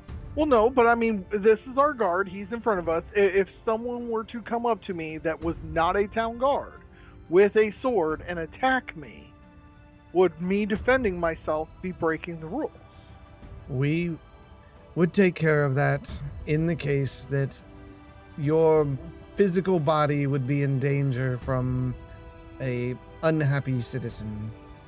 And if I were to see that unhappy citizen was about to kill you, would saving your life then, would I still be breaking the rules by saving your life against this irate citizen? How do you all operate on a daily basis? Is it always like every situation completely thought out and then applied? Like it's Every situation is Yeah. hell. Right, yes. Do you see the pointy nose and ears and the giant antlers growing out of my forehead? Every day is misery, my friend. don't think it looks that bad. I believe we were told that we could, with a guarded escort, go around the town, correct? That is correct. Okay, I would like to go somewhere. Where might we take you on this glorious winter day? I want to go talk to our friend. I don't know. I saw him waving at us between your guys' legs for some reason, so I don't know if he was just happy to see us or something. But he's the blacksmith. Bishop, I don't know if you remember Gordy, but he was a halfling blacksmith. Gordy. I saw him. Gordy's Was it not Gordy? the blacksmith. He's the leather worker. Aren't you Oh, that got copy pasted. Sorry. Okay, been we have drinking I a didn't little realize- bit already? It's I am a dwarf, so just that's after racist of you. sunrise. Oh, here we go. It's social politics. Your opinions are not needed. Thank you. You are a glorified babysitter. They're not needed, but they're also a free service that I like to offer. I have a free service. Bishop. Would you like to? Would I Subscribe. like? He stands up from the chair. Would I like to what? Bishop, would you like to get some fresh air even though you don't breathe? With an escort. I'm gonna sleight of hand this guard a gold for pissing Bishop off and just like smirk at him. Okay.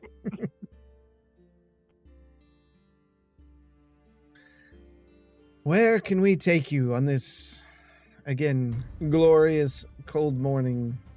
I have some gloves that need mending. You don't have to lie. I mean, it's leather worker. I might have gloves. I got a bunch of leather that just gets destroyed, you know, and all the times I get knocked out in a fight. Would you like to go to the leatherworker shop? Yes, please. Take me to the leather worker shop. I might have to special request something to Shep just setting it up sometimes. This I would way. like to go with him. Are you all going? Yes. That wasn't a question, though it sounded like one. You're all going. We don't have the manpower to have you split up.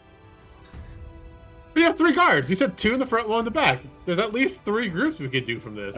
I believe he said 2 in the back, 1 in the front. I did say 2 in the back, 1 in the front.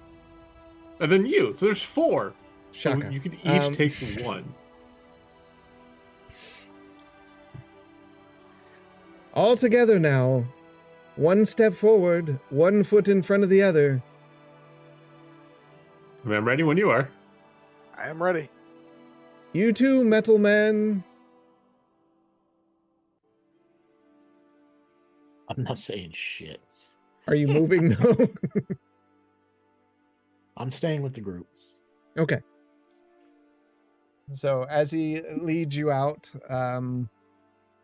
the other 2 guards fall in behind you. And as you trudge through the snow, you see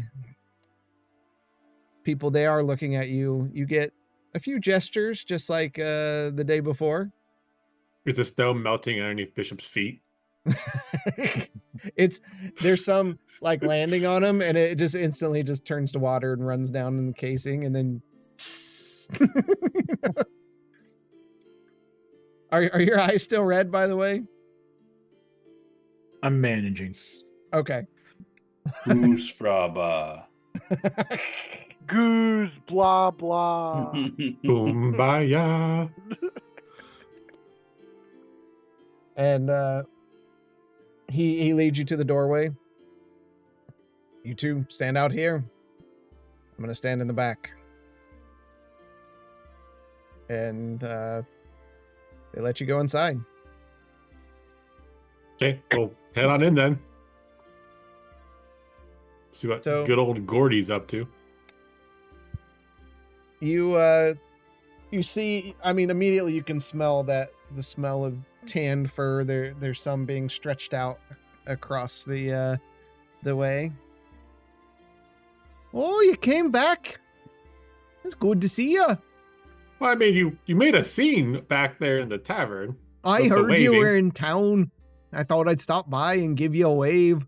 Been a while since I saw you. It has been.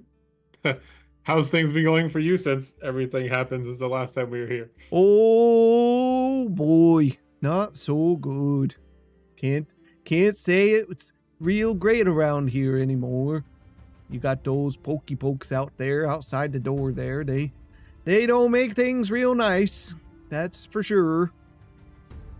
Are they the mercenaries or are they the actual city guard? Oh no, they came down from the north.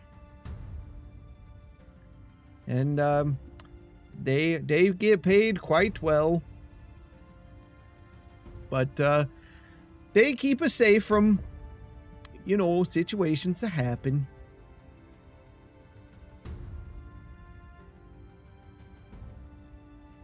But what? And he like leans into you. What are you really here for? We're here to try to get an item back that we left that I think is causing everything that you guys are experiencing right now. Well, if I'm to be honest, and I gotta keep a whisper, 'cause you know I get worked up, I'm darn too angry at what's going on around here. Well, what's through your eyes? What's going on?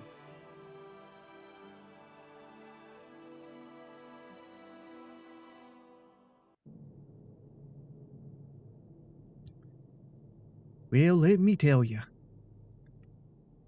I hate that what's been going on. I believe that anyone who goes against Ceres is put under a curse. My friends, they're just not acting like themselves anymore. And I gotta say, I don't like it. Well, as you saw when we were talking to Sears, he had a pretty big head on his shoulders for who I he think was. it's pretty normal size for his build. Are all these people idiots? Dude, it's that small town. I guess. Port town, not a lot of visitors. Corey, it's a expression for his ego. Ooh. I get what you're saying. I believe it. You know that temple there down the way? You know the temple.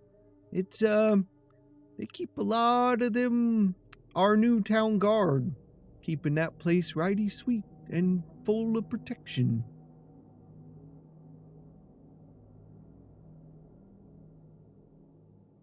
Well, when you're Protection running as in manpower. Yeah, there's a lot of people that there. I think they live there most of the time. But I do think that Ceres, I never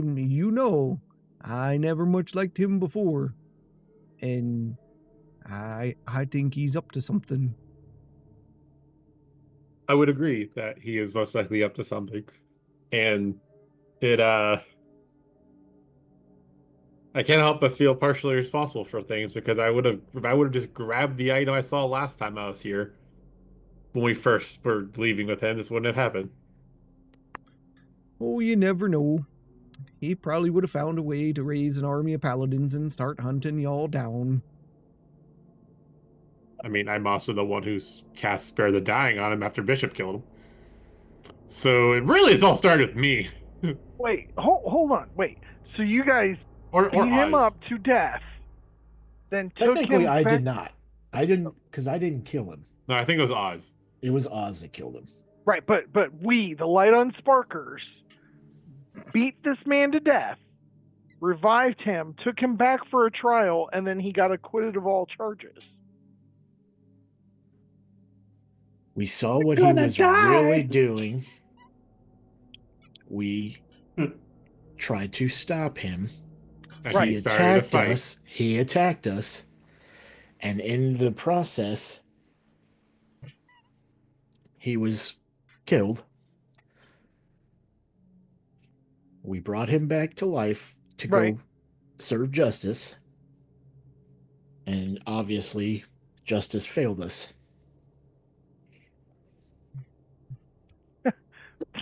That's a pretty good story. What's the guard doing right now? They're outside. They're not here. They're outside. They are outside. Yep. Okay. But do you know what's happened to all the people who come here who are sent here as emissaries from the Queen and the Academy? Because I think we heard there's 2 ships full of people. Quentin, before you answer that, Ask it. are you prepared for the consequences of our inquiry into the citizens here? I mean, yes, because everything just blows up in our face no matter what. That is not an untrue statement that you just made. So, I mean, if you haven't noticed, the last That's the time I thing. cast Spare the Dying was the last time I cast Spare the Dying on him. yep. What's the leatherworker's name again? Gertie?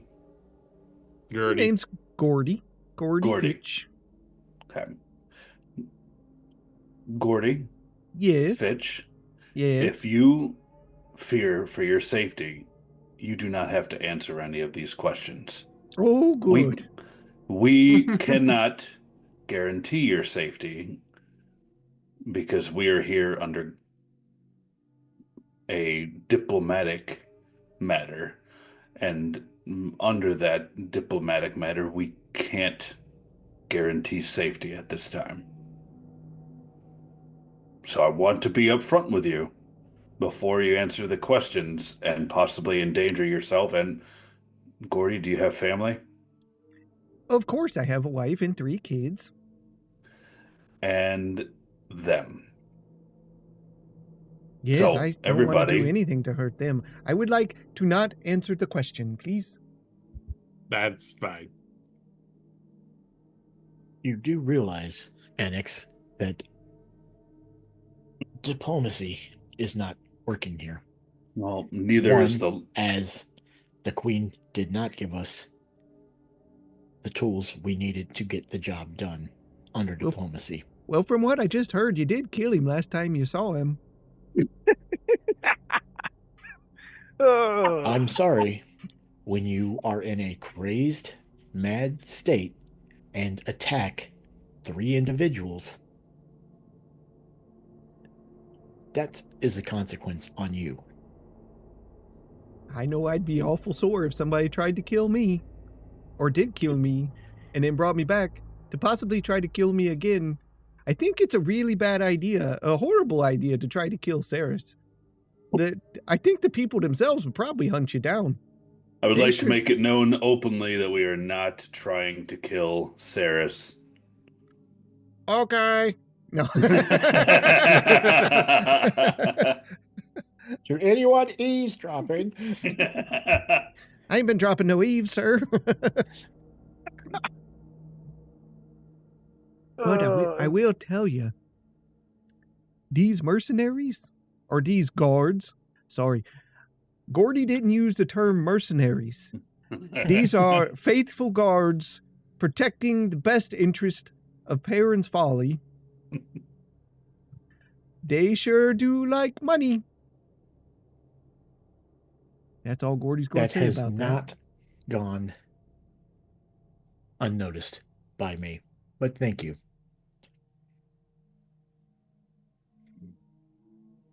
And he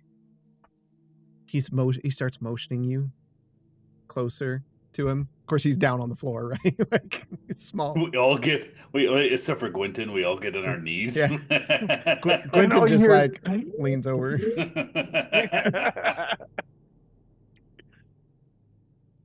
To tell you the truth, if there's something you need in that fortified temple, there's a small window in the back of the cathedral that has a broken latch. If you really need something in there, you could get in there. But you didn't hear that from Gordy. I don't know what you're That talking is about. useful information that we never heard. Thank you. Heard what? Did you want to buy something from me? Gordy. Actually, I am interested, Gordy. Do you have anything better than this? And I reach in the bag of holding and I pull out a set of studded leather. Oh, I got leather. Sure. What kind you looking for? Something that will protect me better than this.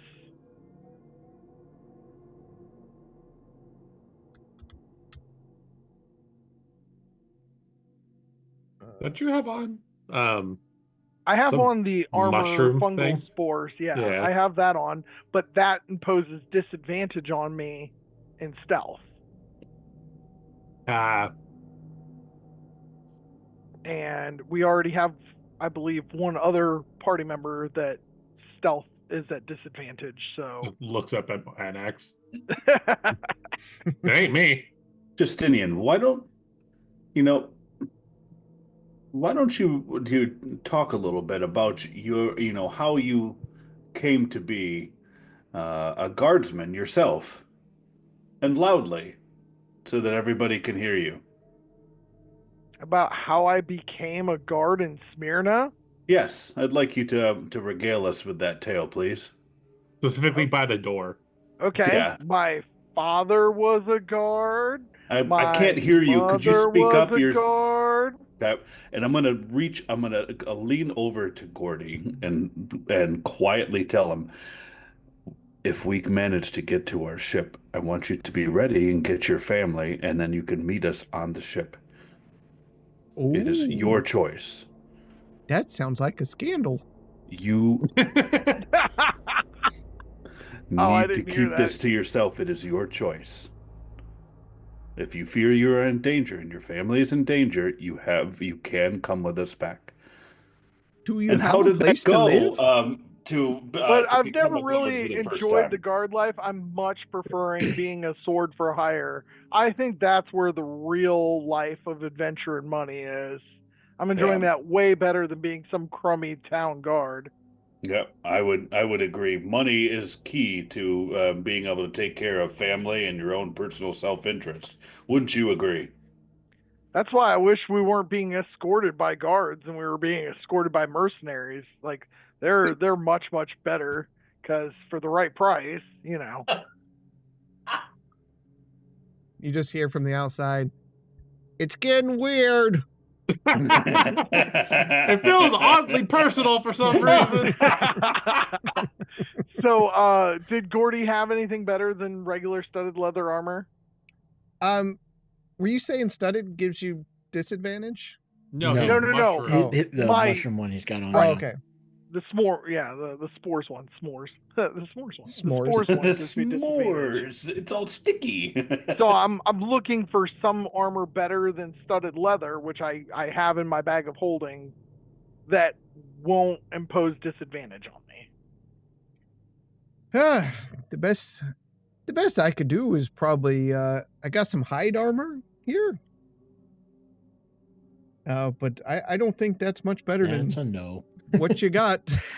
Yep, nope, that's not That much would be a better than big what I no. got. Yeah, for the stuff that's made from leather, that's studded is the best.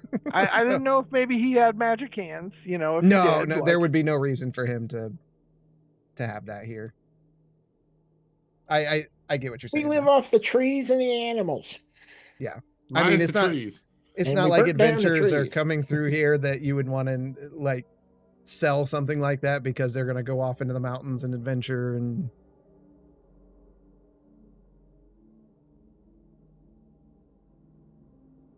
how about some boots that would allow me to move more silently? well, I got these leather ones. They're quite pretty.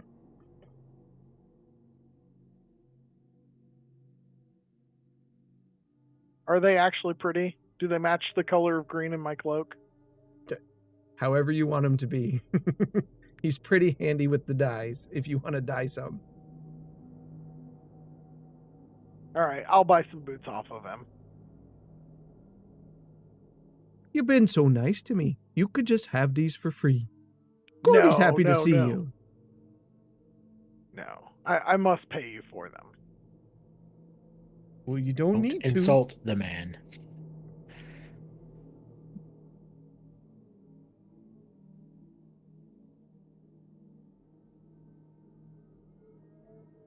So All right, he- I'll he's put on just- my new green boots. All right. They're comfortable. They're really well made. All right.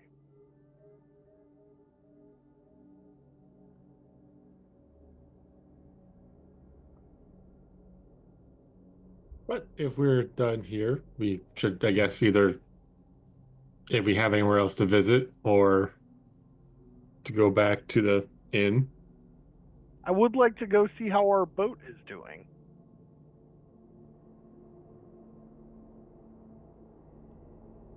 Would anybody else We care should to visit the boat? probably warn the captain. I think visiting the docks would be an excellent idea. All right, so we walk out the door and ask to be escorted to the docks. Okay. As you walk out and ask that, one of them looks back. Sir Garrick, to the docks. He comes around from the back of the building. To the docks. And escorts you down there. Again, people looking at you. You get hit by a few snowballs. That's pretty normal there. The yellow snow. You Why don't take give him time to look. ideas? Yeah. Why give him ideas? And you go down to the docks, and you can kind of see Jane is there just waiting. Well, time to leave. I see you've got your escort.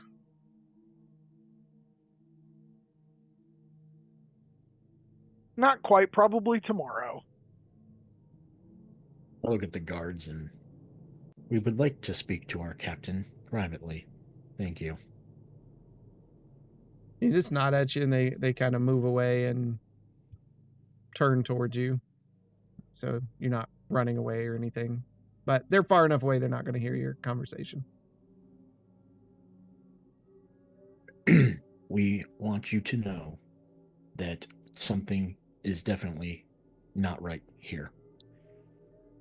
We have been informed that whatever spell that they have put over these people, they have also done to other ships that have arrived. We need you to be alert at all times. Should I move the ship out to the bay? I don't want to give them any reason to be suspicious. Just be aware. I don't see a problem in backing the ship off a bit in the bay, since that is our ride, our transportation back to Cander's Keep. And if anybody asks, we could just advise it's just a precaution, that nothing happens to the ship. Don't agree. I would not give any suspicions, especially if these guards tell them that we came and talked to the captain. Understood. Well, Captain, post a guard. I could probably back the ship in something in case there's a need for a quick exit. It's fine by me, Bishop. If you feel that is best, I just don't want to give them any reason. No, maybe in keep in mind, the air of keeping it not suspicious, we'll just keep it where it's at. it's a good idea. Captain, we are unable to communicate with any outside or cast any spells, any magical instance. We are under heavy guard during our time here. That rule does not apply to you. Okay, as to me, your means of communicating outside and through any kind of magical means. I don't know if you have any at your disposal, but if you do have a means of being able to communicate back with Candor's Keep or anybody else and possibly provide a warning as to the situation here, I would encourage it. I just have something just for this instance. It's magical enough to help. If I come under any trouble, I take this pistol and I fire it into the air. Look for the glowing ball of light in the sky, not the moon. Are we all in agreement that if we see that, then we pack up and we leave? Looking at the rest of the party. I'm okay with that. I feel like it depends on where we're at. It does. Well, let's not forget that we have an out back towards Candor's Keep with Quentin. I suggest that if anything happens and trouble comes to this ship, wait, say, 5 to 10 minutes. Well, how long does it take to get from the fortress to here? You mean the tavern? The tavern. Well, not let's say the fortress. Let's say we're at the fortress or on our way at some point. Furthest point. It's just You a mean the temple? Temple, yeah. Probably 15, 20 minutes Okay. or so.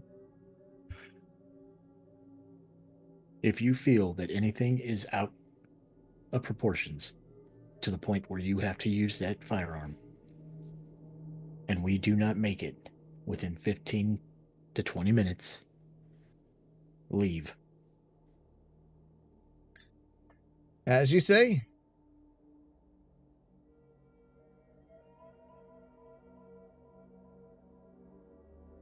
All right. But Well, don't do anything to get yourself hurt. I'm starting to like you all. it's not our intention, but there are too many unknowns here in Parents Folly. We'll try and keep you apprised of the situation as much as we can.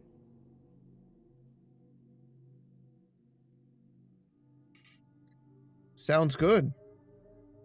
Till then, I have many bottles of rum and a good chair. Is she the only one on there? There's no crew or anything on No, there's there? a crew. They just Okay. they're on there cleaning Yeah. and stuff. I wasn't just making sure. I thought there was. It's a big ship to be flying Yeah, solo. she could not. If the game Atlas taught me anything, it takes a crew for a ship that size. Mm-hmm. Okay. Thank you, Captain. Be well. And Godspeed. Stay safe. I'll save you some Yep. rum. Nod at her. Join back up with the guards if party's up for it. Yep. So what'd you Good. talk about? Precautionary notes just in case that something were to happen to us. Yeah, you're not gonna make it till sunrise, are you?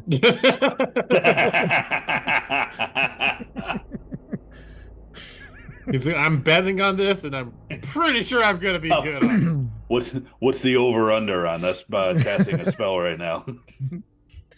It's pretty good. So it All seems right. loyalties change hands real quick nowadays, don't they? What do you mean? Oh, it's not too much distance between Briar Fork and here, right?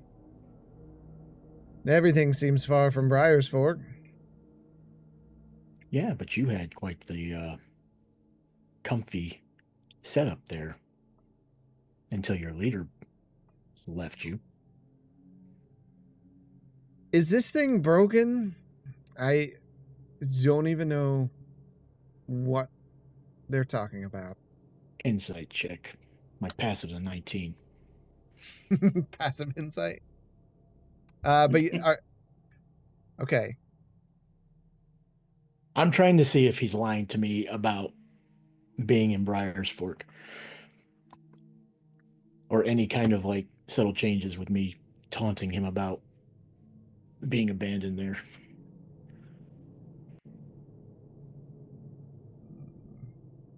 Okay.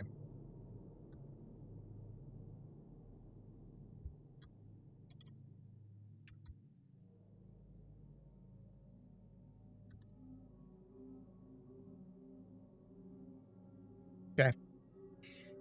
Mm-hmm.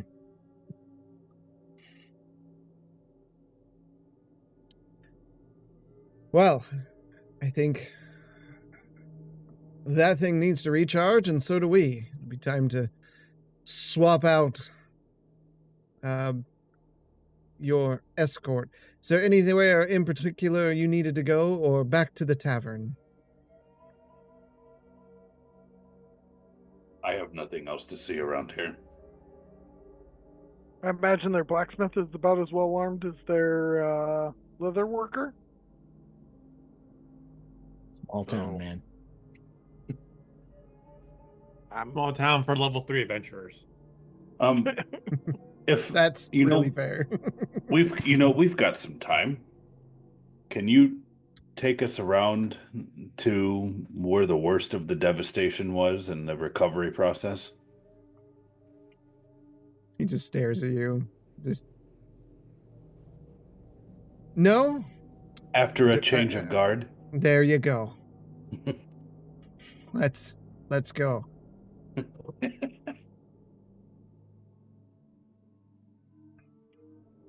So they take you back up. There's a small detachment waiting of a dwarf, a warforged, and a human waiting for you. They take a moment, fill them in on the details, and the warforged comes over. Well, you're wanting to see the devastation. Is that correct? That is correct for me, but that is purely my own interest and empathy towards the situation that happened here. But everybody, are we okay with this, or would you prefer to stay at the inn?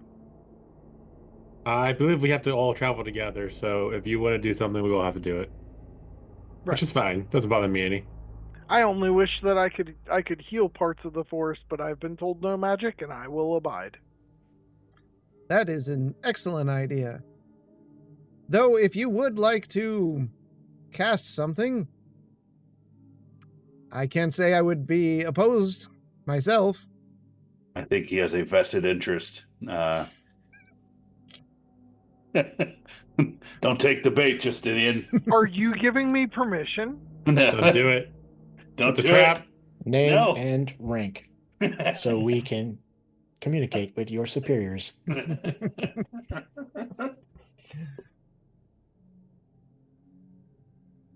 I will take his silence as a no.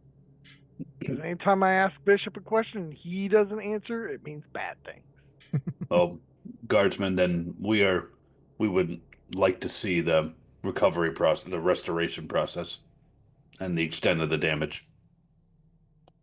This way.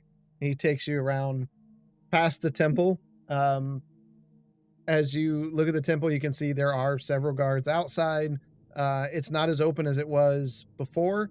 There are 2 alleyways that run down each side of the temple. From what you could see, there was nobody in those particular alleyways, and then, of course, the buildings around it. It looks like they've hung up more antlers than the last time you were here.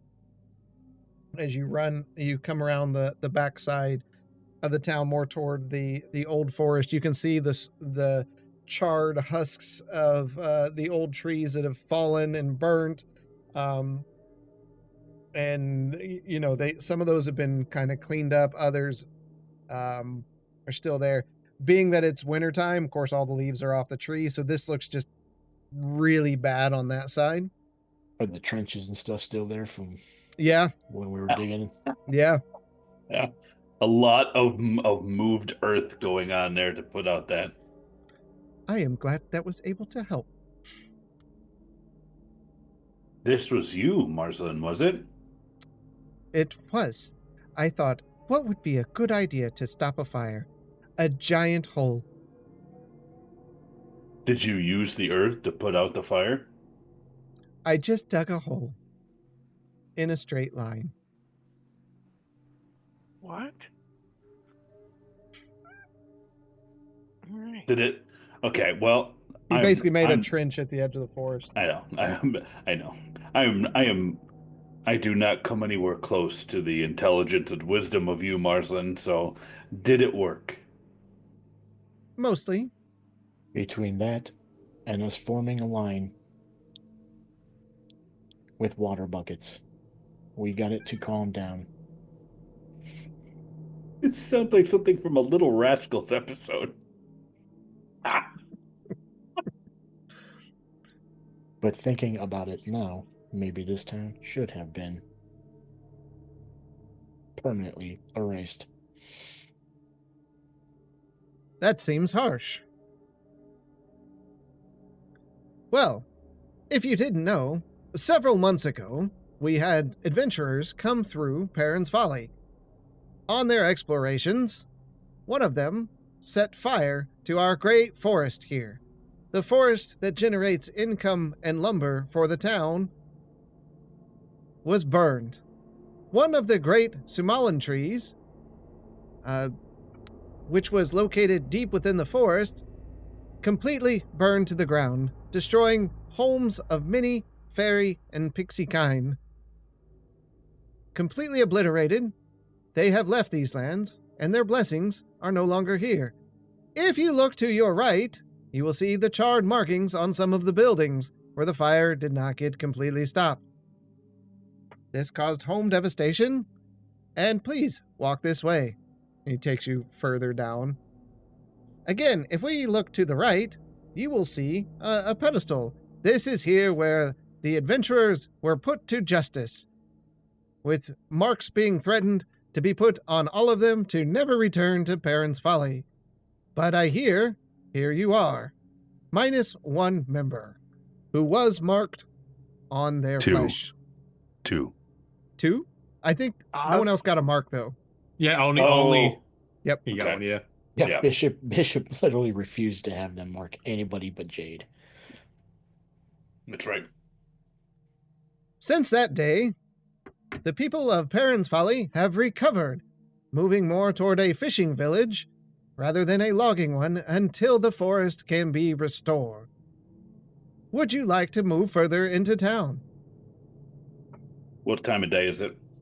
It's getting into evening. No, Guardsman, you have done quite a good job in showing us some of this devastation. And thank you. Don't encourage him. You hear from the back. If you could you take us back to the tavern? I would be delighted. This way. In 384, the town here takes you back to the tavern. Aren't you glad I don't talk that much? I don't know. Maybe you'd make an excellent tour guide. At one point, you were a glowing, shiny ball, like Barker in town. Promoting blacksmith. Yeah. Those were the days.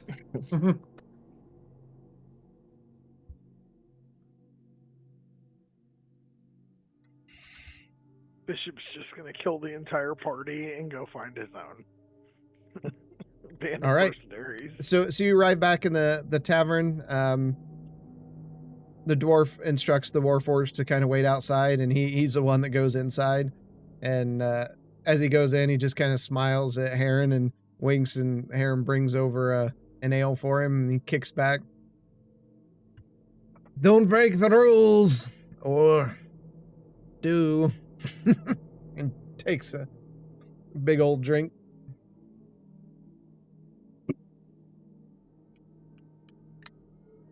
Buy a When round does for your everybody. pot cash out? I asked the dwarf flat out. What's that? What'd you ask him? When I asked him when his bet kicks out. You When mind says your over own under? business. Oh, I just thought maybe I could do something that would be mutually beneficial for us, but understood. Mind my own business. We got to play fair. Interesting. Fair play. So, this isn't a rich town. What is Cirrus offering you for your loyalty? I get compensated well enough. Keeps me from going back to Governor's Den.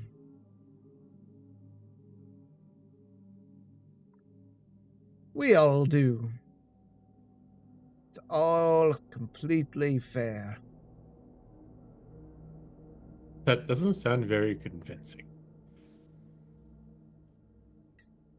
My belly's full, and my pockets, they're lined well enough. And I don't have to dig sand out of places I don't want to dig sand out of, and I think you know what I'm talking about. That one I fully understand. Yeah. Try to wipe yourself with sand on the paper. Get cuts back there. It's gonna get infected. Like wiping your rear end with 80 grit sandpaper. It's not pleasant, that's for sure.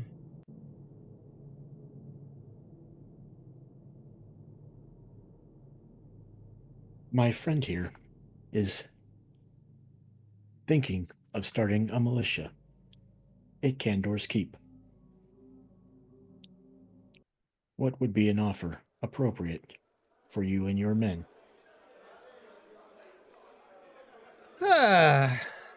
Well. And he just kind of sits up. How many of us do you need? How many of you are available? Well, we could probably muster up 20 or so. Are those not currently under employment? Well, for the right price, we can have different bosses. Realize that under my supervision, that we will keep any ill deeds down to an absolute minimum. I would even say 0. Yeah, you get what you pay for. But you gotta deal with that blathering idiot standing outside. The Warforged? Yeah, you take him to a place like Candor's Keep, he's gonna read a book and tell everybody the whole time he's on guard duty about the entire history of the town.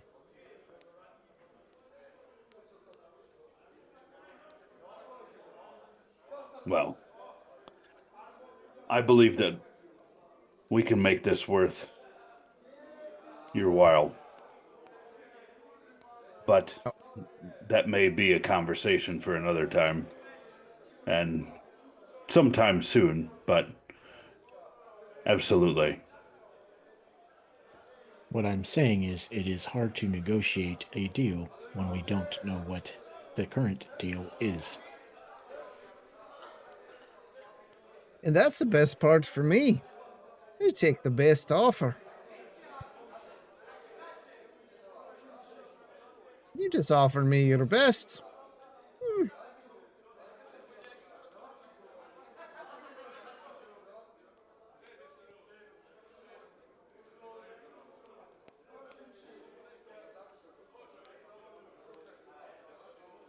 I know how mercenaries work.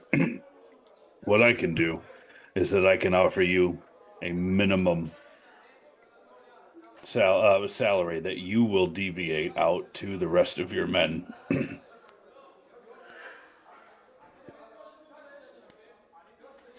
And I will guarantee 10% of the earnings of whatever I come about, which is extensive. And I will, however, note, not with me currently. I mean, that could be a nice deal.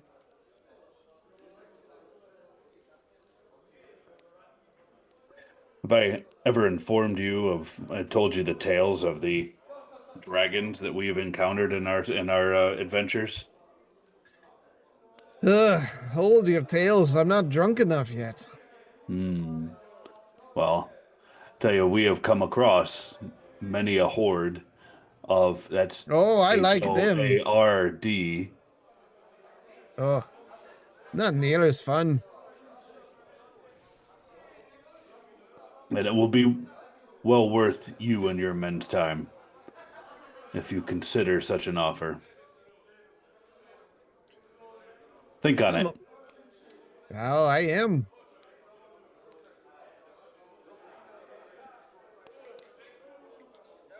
I mean, the right price, you can get any one of us to do about anything. Hell, I'd suck his bolt for a plat. You went there.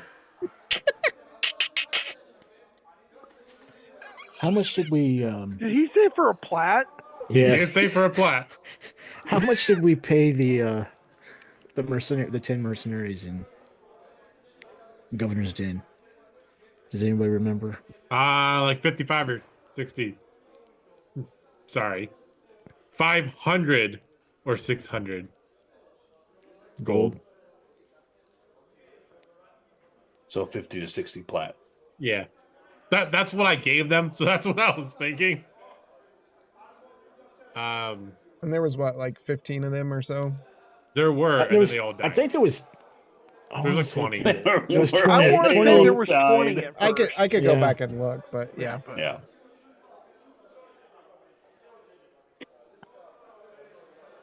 Okay. Bishop goes upstairs. Okay. How about the rest of you? Copper for your thoughts? My thoughts? No, the guy walking away right now who Oh, I thought was going to do something, but Not without a group talk.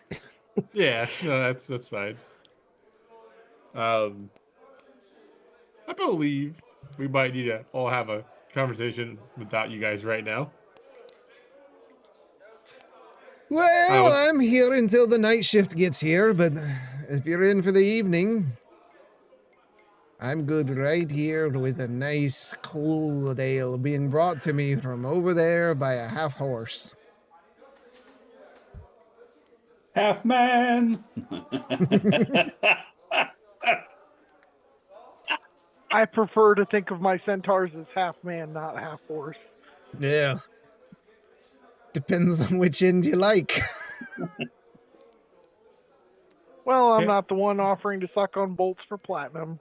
How many guardsmen are here in the tavern? There's 2 outside and 1 inside. That's it? That's all that's 2 in in the the back, tavern? 1 in the front. Yep. 2 in the back, 1 in the front. Heron, please buy them all around. It's on me. That'd be like 30 gold. It would be 30 gold. Even if we're giving them You to tried the this guard, last time. even if we're giving them He's to the guard, charging. Yep. It doesn't matter. He's told to charging charge us insane prices. Okay, how about this? The I'm guards going can to- pay for their own Just drinks. I'm leave the going to guards give- alone. Yeah, I'm going to give the guards 10 gold each, and I'm going to say, here, have a drink on us. Well, don't mind if I do. And then you watch him take that 10 gold and get like 40 drinks. right? There's more where that came from. No, there's not. You gotta stop Just giving your not money away. here on me. I'll I tell pay you. well. I like you.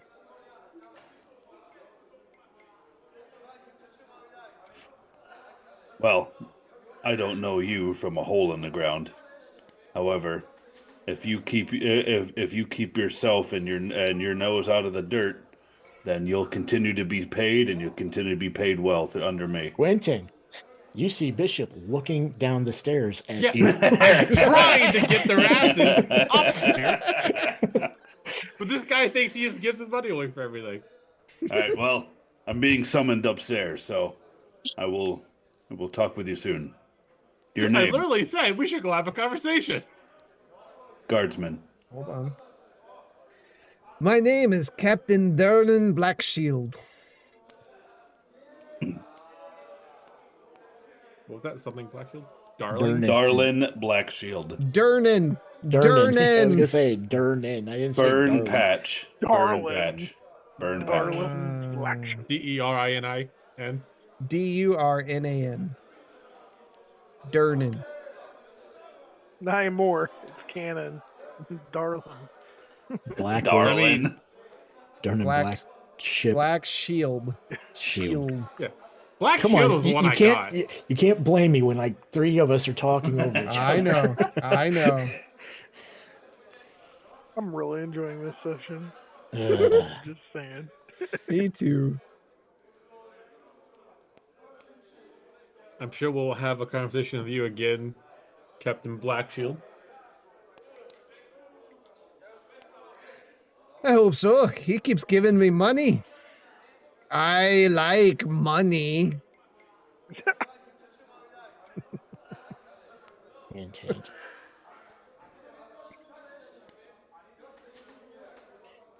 I'm going upstairs. Okay. Is everybody? I also go upstairs. All right. You all go upstairs. Marsland goes too. Oh shit, Marsden's still here? I thought he died. Not yet. Not yet. That's He tomorrow. fell in his while trench. he reads the book. He casts magic missile at the fireplace. Oh gosh, no. I'm just trying to light it, guys. All right. You're back upstairs. I go into my room and leave the door open. I think he's calling for a booty. I go into Bishop's room and I leave the door open. I also go into the room and leave the door open. I'll walk in behind Marsland and shut the door. I was going to say, Marsland's going to go in and shut the door. All right. You're all in Bishop's room. And the door is closed. And the door is closed. I am 90% sure that these are the mercenaries that were kidnapping people from Briarfork. I believe he was lying when he said he had no idea what I was talking about. Now, That was the other guy who was lying, not Black Shield we were just talking no, to. not Black Shield. Yeah, it was the Yeah. the first Yo, guy. we believe he was lying. I mean, he could just be some random guy they found on the way down. I am very intuitive when it comes to people lying, and I believe that he was lying about where they came from.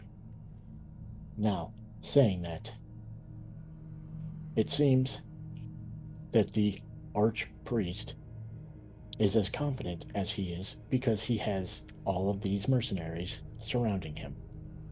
I'm pretty sure he wouldn't be as confident without their backing.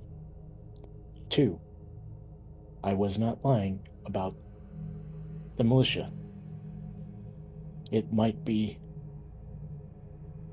intuitive for us to have some sort of starting base back at Gandor's Keep for what you are trying to do. Bishop, I am trying to do that. However, there is a sense of honor and an attitude that I am trying to recruit as well. Why is that light somewhere? I understand that.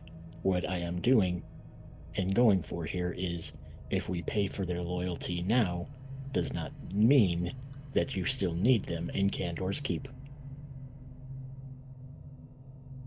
Understood. Everybody can change, and maybe with the right incentive and the right motivation, they can change for the good. I've seen it happen even amongst soldiers. Is the dwarf down there the leader of the mercenaries? We do No. not know. No, I don't see any He indication of introduced that. himself as captain. He did. But is captain the highest rank in are they a company? Are they You were a given battalion? a name. What? Was I? You were given a name last week. Okay. You mean No. 2 weeks ago? 2 weeks ago. 2 weeks ago. Yep. And that name was... I haven't... In our notes. Probably not. Let's see here. You gave them a name. You gave them a name just 2 weeks ago. Yeah, I have to look. I'll get it for you. Hold on. I've got Ugly Pete. There it is. That's it. Is it Ugly Pete to know? Yep. I just got to it too. Ugly Pete the gnome is like the captain, the leader captain. He's the leader. Yep. The big boss, the big boss. He might. Well, there you go. Well, now we know that Captain Blackshield is simply the captain of his infantry. Or at least His whatever. 20, right. That was another thing, is we still don't have an actual idea how many people are here. He just said they could spare 20. Yes. You caught that. I am very perceptive sometimes. I see that. Now, again, keep in mind we are probably being monitored at all times from the moment we are in here. So we should continue to conduct ourselves in a manner that we have stated with Archpriest Moore until we see reason to act otherwise. And really, acting, unless it's, I don't see anything right now that would cause me to act outside of our. Here's what we need to talk about, though. If we are to try to purchase these mercenaries, what are our current finances? Not something I'm going to discuss with the mercenaries right below me. I'm talking about this conversation in this room right now. We have a little over $3,000 in the group funds. I have 300 gold that I could throw in on that. I personally am carrying 100 platinum. Holy crap. Almost 1,500 gold. Not belong.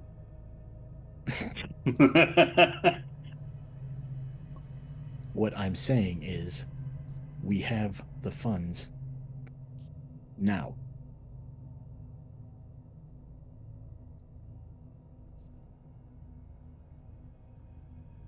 Do we buy our loyalty now?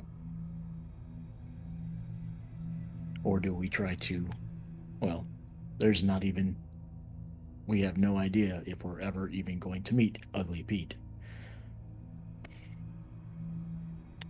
Quentin, would you be able to cast Locate Object today?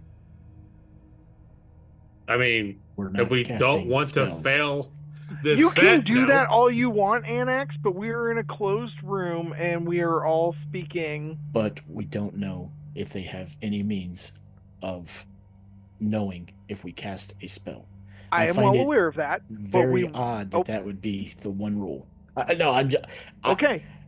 All I know is if we can buy the guards, we were already told the easiest way into the temple, and once we're in the temple, that particular spell would be most effective at getting us in and getting us out under the cover of night. I if agree. That is the route we wanted to go. But we've already got Marsland going to even verify if this is the book they're showing us is the book we need. Agreed. I'm not saying that, like, it could be the Bible of whatever the fuck this chick's name is, or it could be, they could have the Shadowspark Chronicle book somewhere else. Like, he knows what book we're there for. Right. Period. So I'm saying verify a book before we go further. Nothing's saying that we have to leave the next day. Right. Right. I think we should definitely wait for Marsland to verify if he can put his hands on that book. I am not saying to do anything tonight. I think that between the information that Quentin was given and the opportunity that Marslin's being presented with, we hold fast and come up with a plan after Marslin can confirm. Right. But it's like, we already know the townspeople don't trust us. Right. The mercenaries don't give a fuck because they're getting paid something to Right. be here. Right. So having them on our side puts us in a better situation. Right. Agreed. And then it's just a window, and that's it.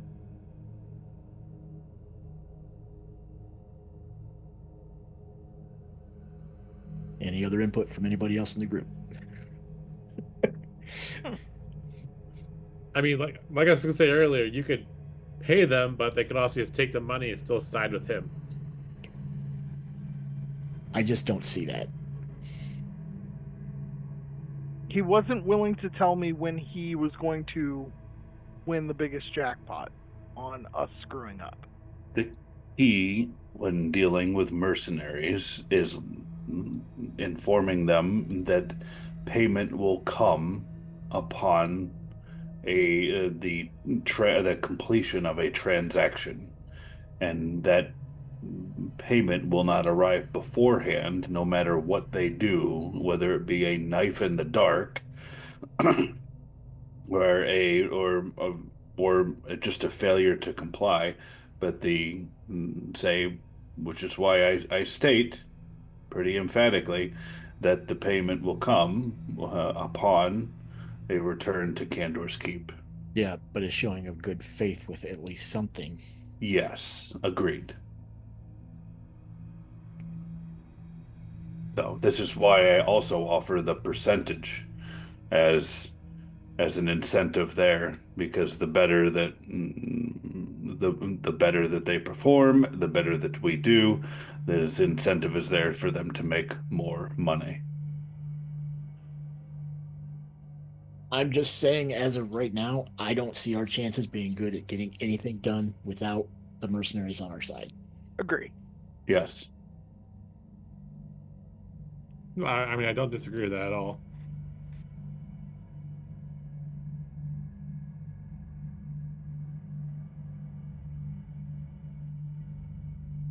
We should definitely put our feelers out there over the next couple days, as to the guards and who we can talk to, who we can't. Some people may be loyal to the situation here. Keep in mind, the townspeople may not be the only brainwashed people. I mean, true. Money talks, though. If we could somehow manage to get a conversation with Ugly Pete, or at least see where his position is through the other mercenaries. Maybe we don't ask for him by the adjective. Well, no, what I'm saying is, I know. Talking to Captain Blackshield about the leadership, how is Pete as, is he doing this willingly? Has anybody changed since they came to the town?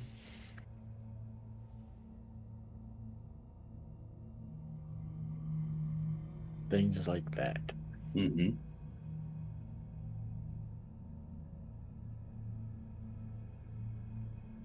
Again, I would recommend that we at least go through with what we had bargained, with Marslin reviewing the book and, determining the course of action after that. What's to all prying ears, if they are listening, is to get onto the ship and then go back to Candor's Keep, where we came from.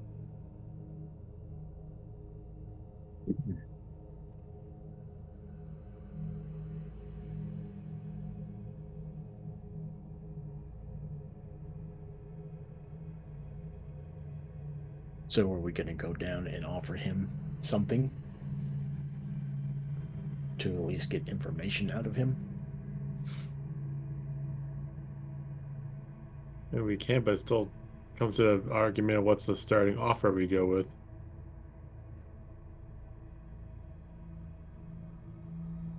Like you mentioned, because he went to close. No, I know, but like I said, instead of if we give him say 200 gold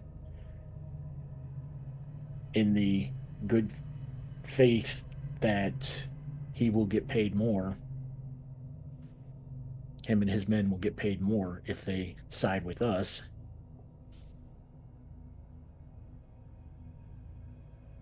I just don't see how much they're getting paid to be here when this is a shit town. I mean, it is a shit town, but we don't know how much Sirius is making. But that's the thing. It's like, how is he making anything? Wasn't he a district commander? No, he was just a priest. Oh, okay. Even when we got here before all this, it was like the docks were okay, but they weren't great. This was a very poor town. That's why that's all they were dealing with was lumber. They weren't even on like if I get this wrong, Chris, let me know. They weren't even on like a main trading. No, they had no one to trade with other than through the docks. It was just lumber. Yeah. The resource that was burned to the ground. Yeah. By a resident tabaxi.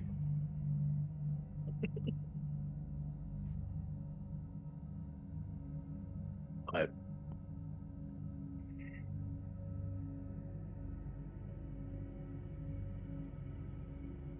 I say we get some more information. We can kind of play it by ear as to the offer. But I'd like to get more information on the contract that he's already signed on before I ask him to break it. I wouldn't feel very comfortable with asking him to break a contract, but that's why I'd like to see the line items there, or at least understand it from his vantage. But he's not telling you. That's the problem. Yep.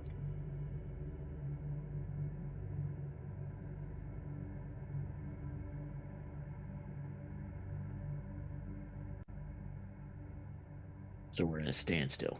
Slightly, yeah. I don't think we're at a standstill. I still think we can go over there and make him an offer as whatnot, but I wouldn't have stipulation if he's going to work underneath me. I don't want him breaking a contract with somebody else. So if he can tell me that I'm not breaking the contract with a current provider, then I'm okay with him coming under me.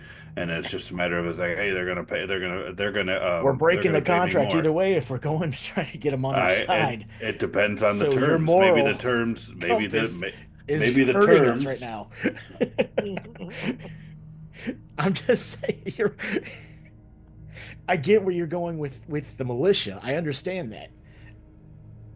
The militia was just a guise for me to slip this in.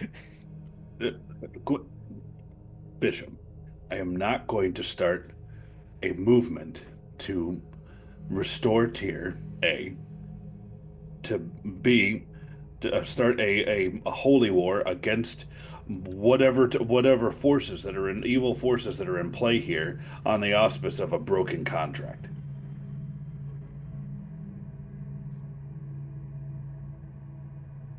The foundation's unsteady at that point. I have to stand firm on something.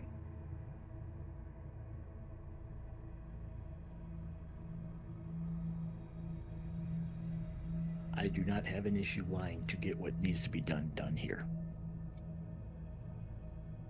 And if you do annex, and I can understand that point of view, we can at least pay them to stay out of our way. And I think that would be a much better place to start if you are worried about the morality of your they're just not going to work for me if they're like that. I will have people under me that are going to be of upright character, or at least modeling themselves towards being an upright person as to the characterizations of tier. So they are not. They are not. They were paid to kidnap people to experiment on. Once that job was over with, they were brought down here to claim dominance over this town and give all the power to Cirrus. I don't know. So they are not good people. I see how you can come to that conclusion, but I do not know that for a fact right now, and they haven't given me any evidence otherwise. I have to take it on face value unless I have facts in front of me. I get where you're coming from.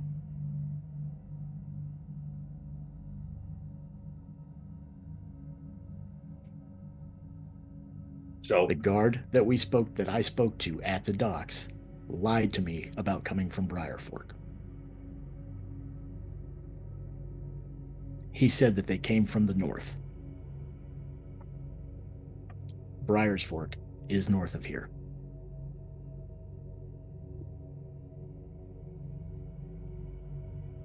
I cannot remember where.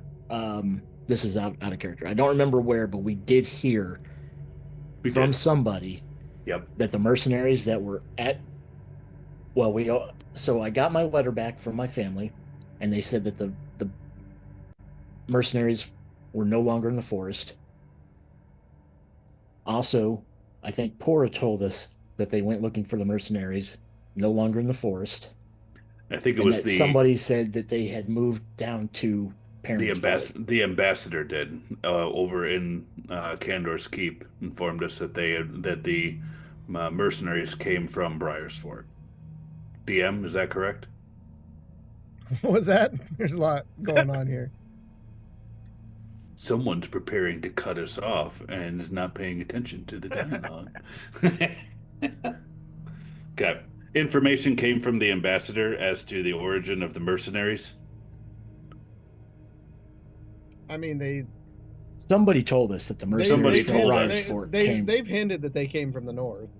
Yeah, I thought it was the ambassador got that information and gave it to us. I don't think it was him. I think it was somebody here in town. No, the ambassador had his head so far up Sirius's ass, it wasn't. Yeah. It was either Pora or it was somebody who went looking for them because we told them what was happening. Well, either way, there's been bits and pieces of information, is what I'm saying. So Bishop is pretty sure that these are not good people, that they only do what money's available.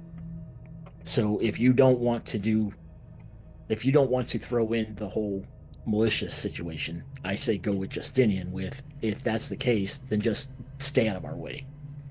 Here's the money to stay out of our way.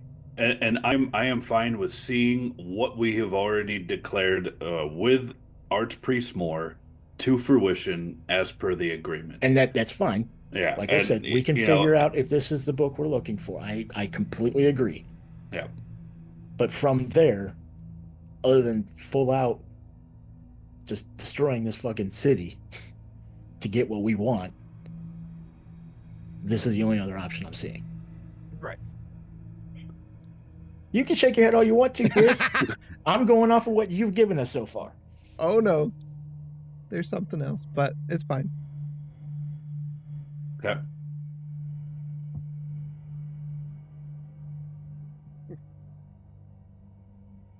So, shall we call it a night then, and we will converse more tomorrow while Marceline goes and inspects the book? That is the correct path forward in my eyes. For right now. To keep your eyes out your windows to see what is going on in that direction. Must be coming up soon. It's pretty dark out there right now. That's a hint, DM. Yeah, do it since we're not playing for 2 weeks. We want to see it. When it's on that edge I want to seize it. The cold night falls like any other. Quentin is at the window already, and the snow drifts down slowly as you enter the 20th day of Nighthall, the winter solstice ushering in a warning that deep winter will soon be here, and with that, colder temperatures. You stare out of the window of the inn down the streets. Magical lanterns cast a soft glow as the shadows they cast dance across the snow accumulating on the ground. A brief chill blows past your face from the small gaps in the windows. Looking down, you can see one of the Perrin guards keeping a watchful eye, even occasionally looking up at the window, catching your gaze. The night is quiet, save for a few patrons of the tavern below stumbling back to their homes. A few hours pass. Streets are quiet. The snow is mesmerizing as you stare out, wondering if this warning was even real. Then, movement in the street. At first, one resident, almost drunkenly stumbling down the streets, feet slightly dragging a path in the light snow. Then another, and another, as residents begin filing in lines, one behind the other, all walking in cadence. I need everybody to make a perception check.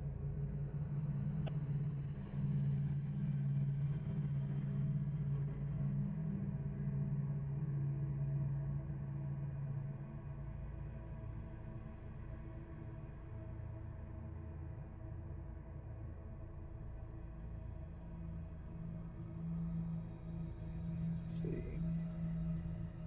Sorry, I had a 20. 3. 20. All right, so 23. Justinian, Gwenton, Yep. and Bishop. Marsland didn't see it, because I'm not rolling it this late.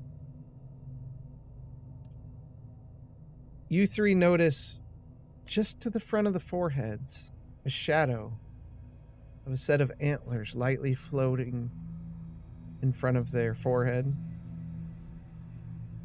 Then looking down, you notice something strange. Some of them are dressed in the clothes of the Kandorian guards, others in robes from the academy, some from the temple, all locking in step with the residents of the town, all moving the same direction down the snow-covered streets, all moving towards the temple. And that's where we're going to end tonight. So we see them wearing these outfits. Yep. So we actually see guards from Kandor's Keep, like the Kandor Keep guards. Yep. Uh-oh. In 2 weeks, we'll figure out what's going on. Maybe, or maybe we'll just burn the town to the ground and take the book and go Oh home. my gosh.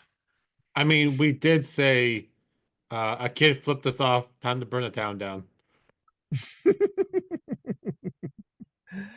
We went a little later than normal tonight, but we're going to be off for 2 weeks of this campaign setting.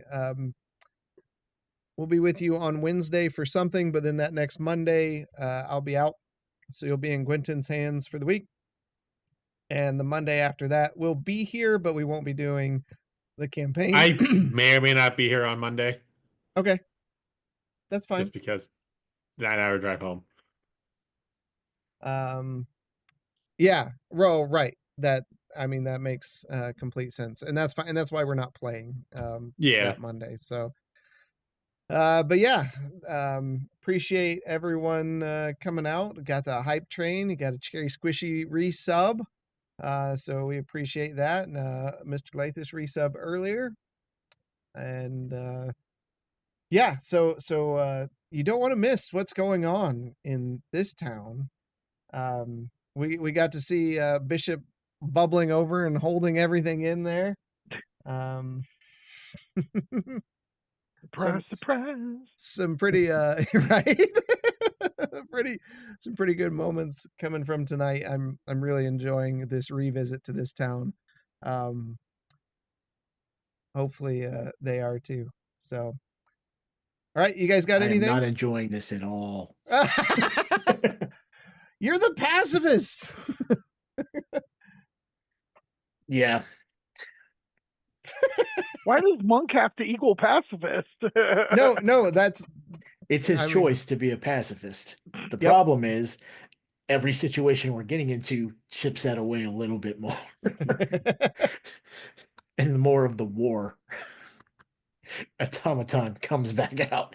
Maybe we need to start doing like a D100 that you just break that programming. War mode. War mode is back. War mode is back. War mode has been unlocked. All right. With that, thanks everybody again for coming out. And until next time, we will see you in the dungeon. Take care, everyone. In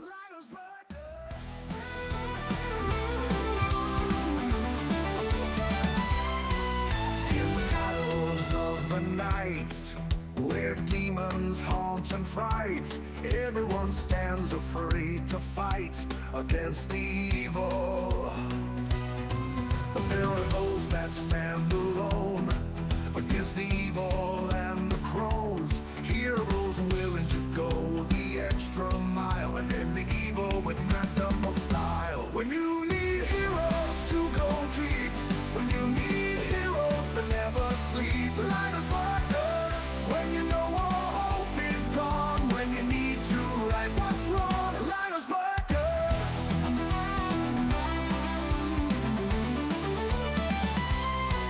Now evil will run and hide, as nothing but light now resides.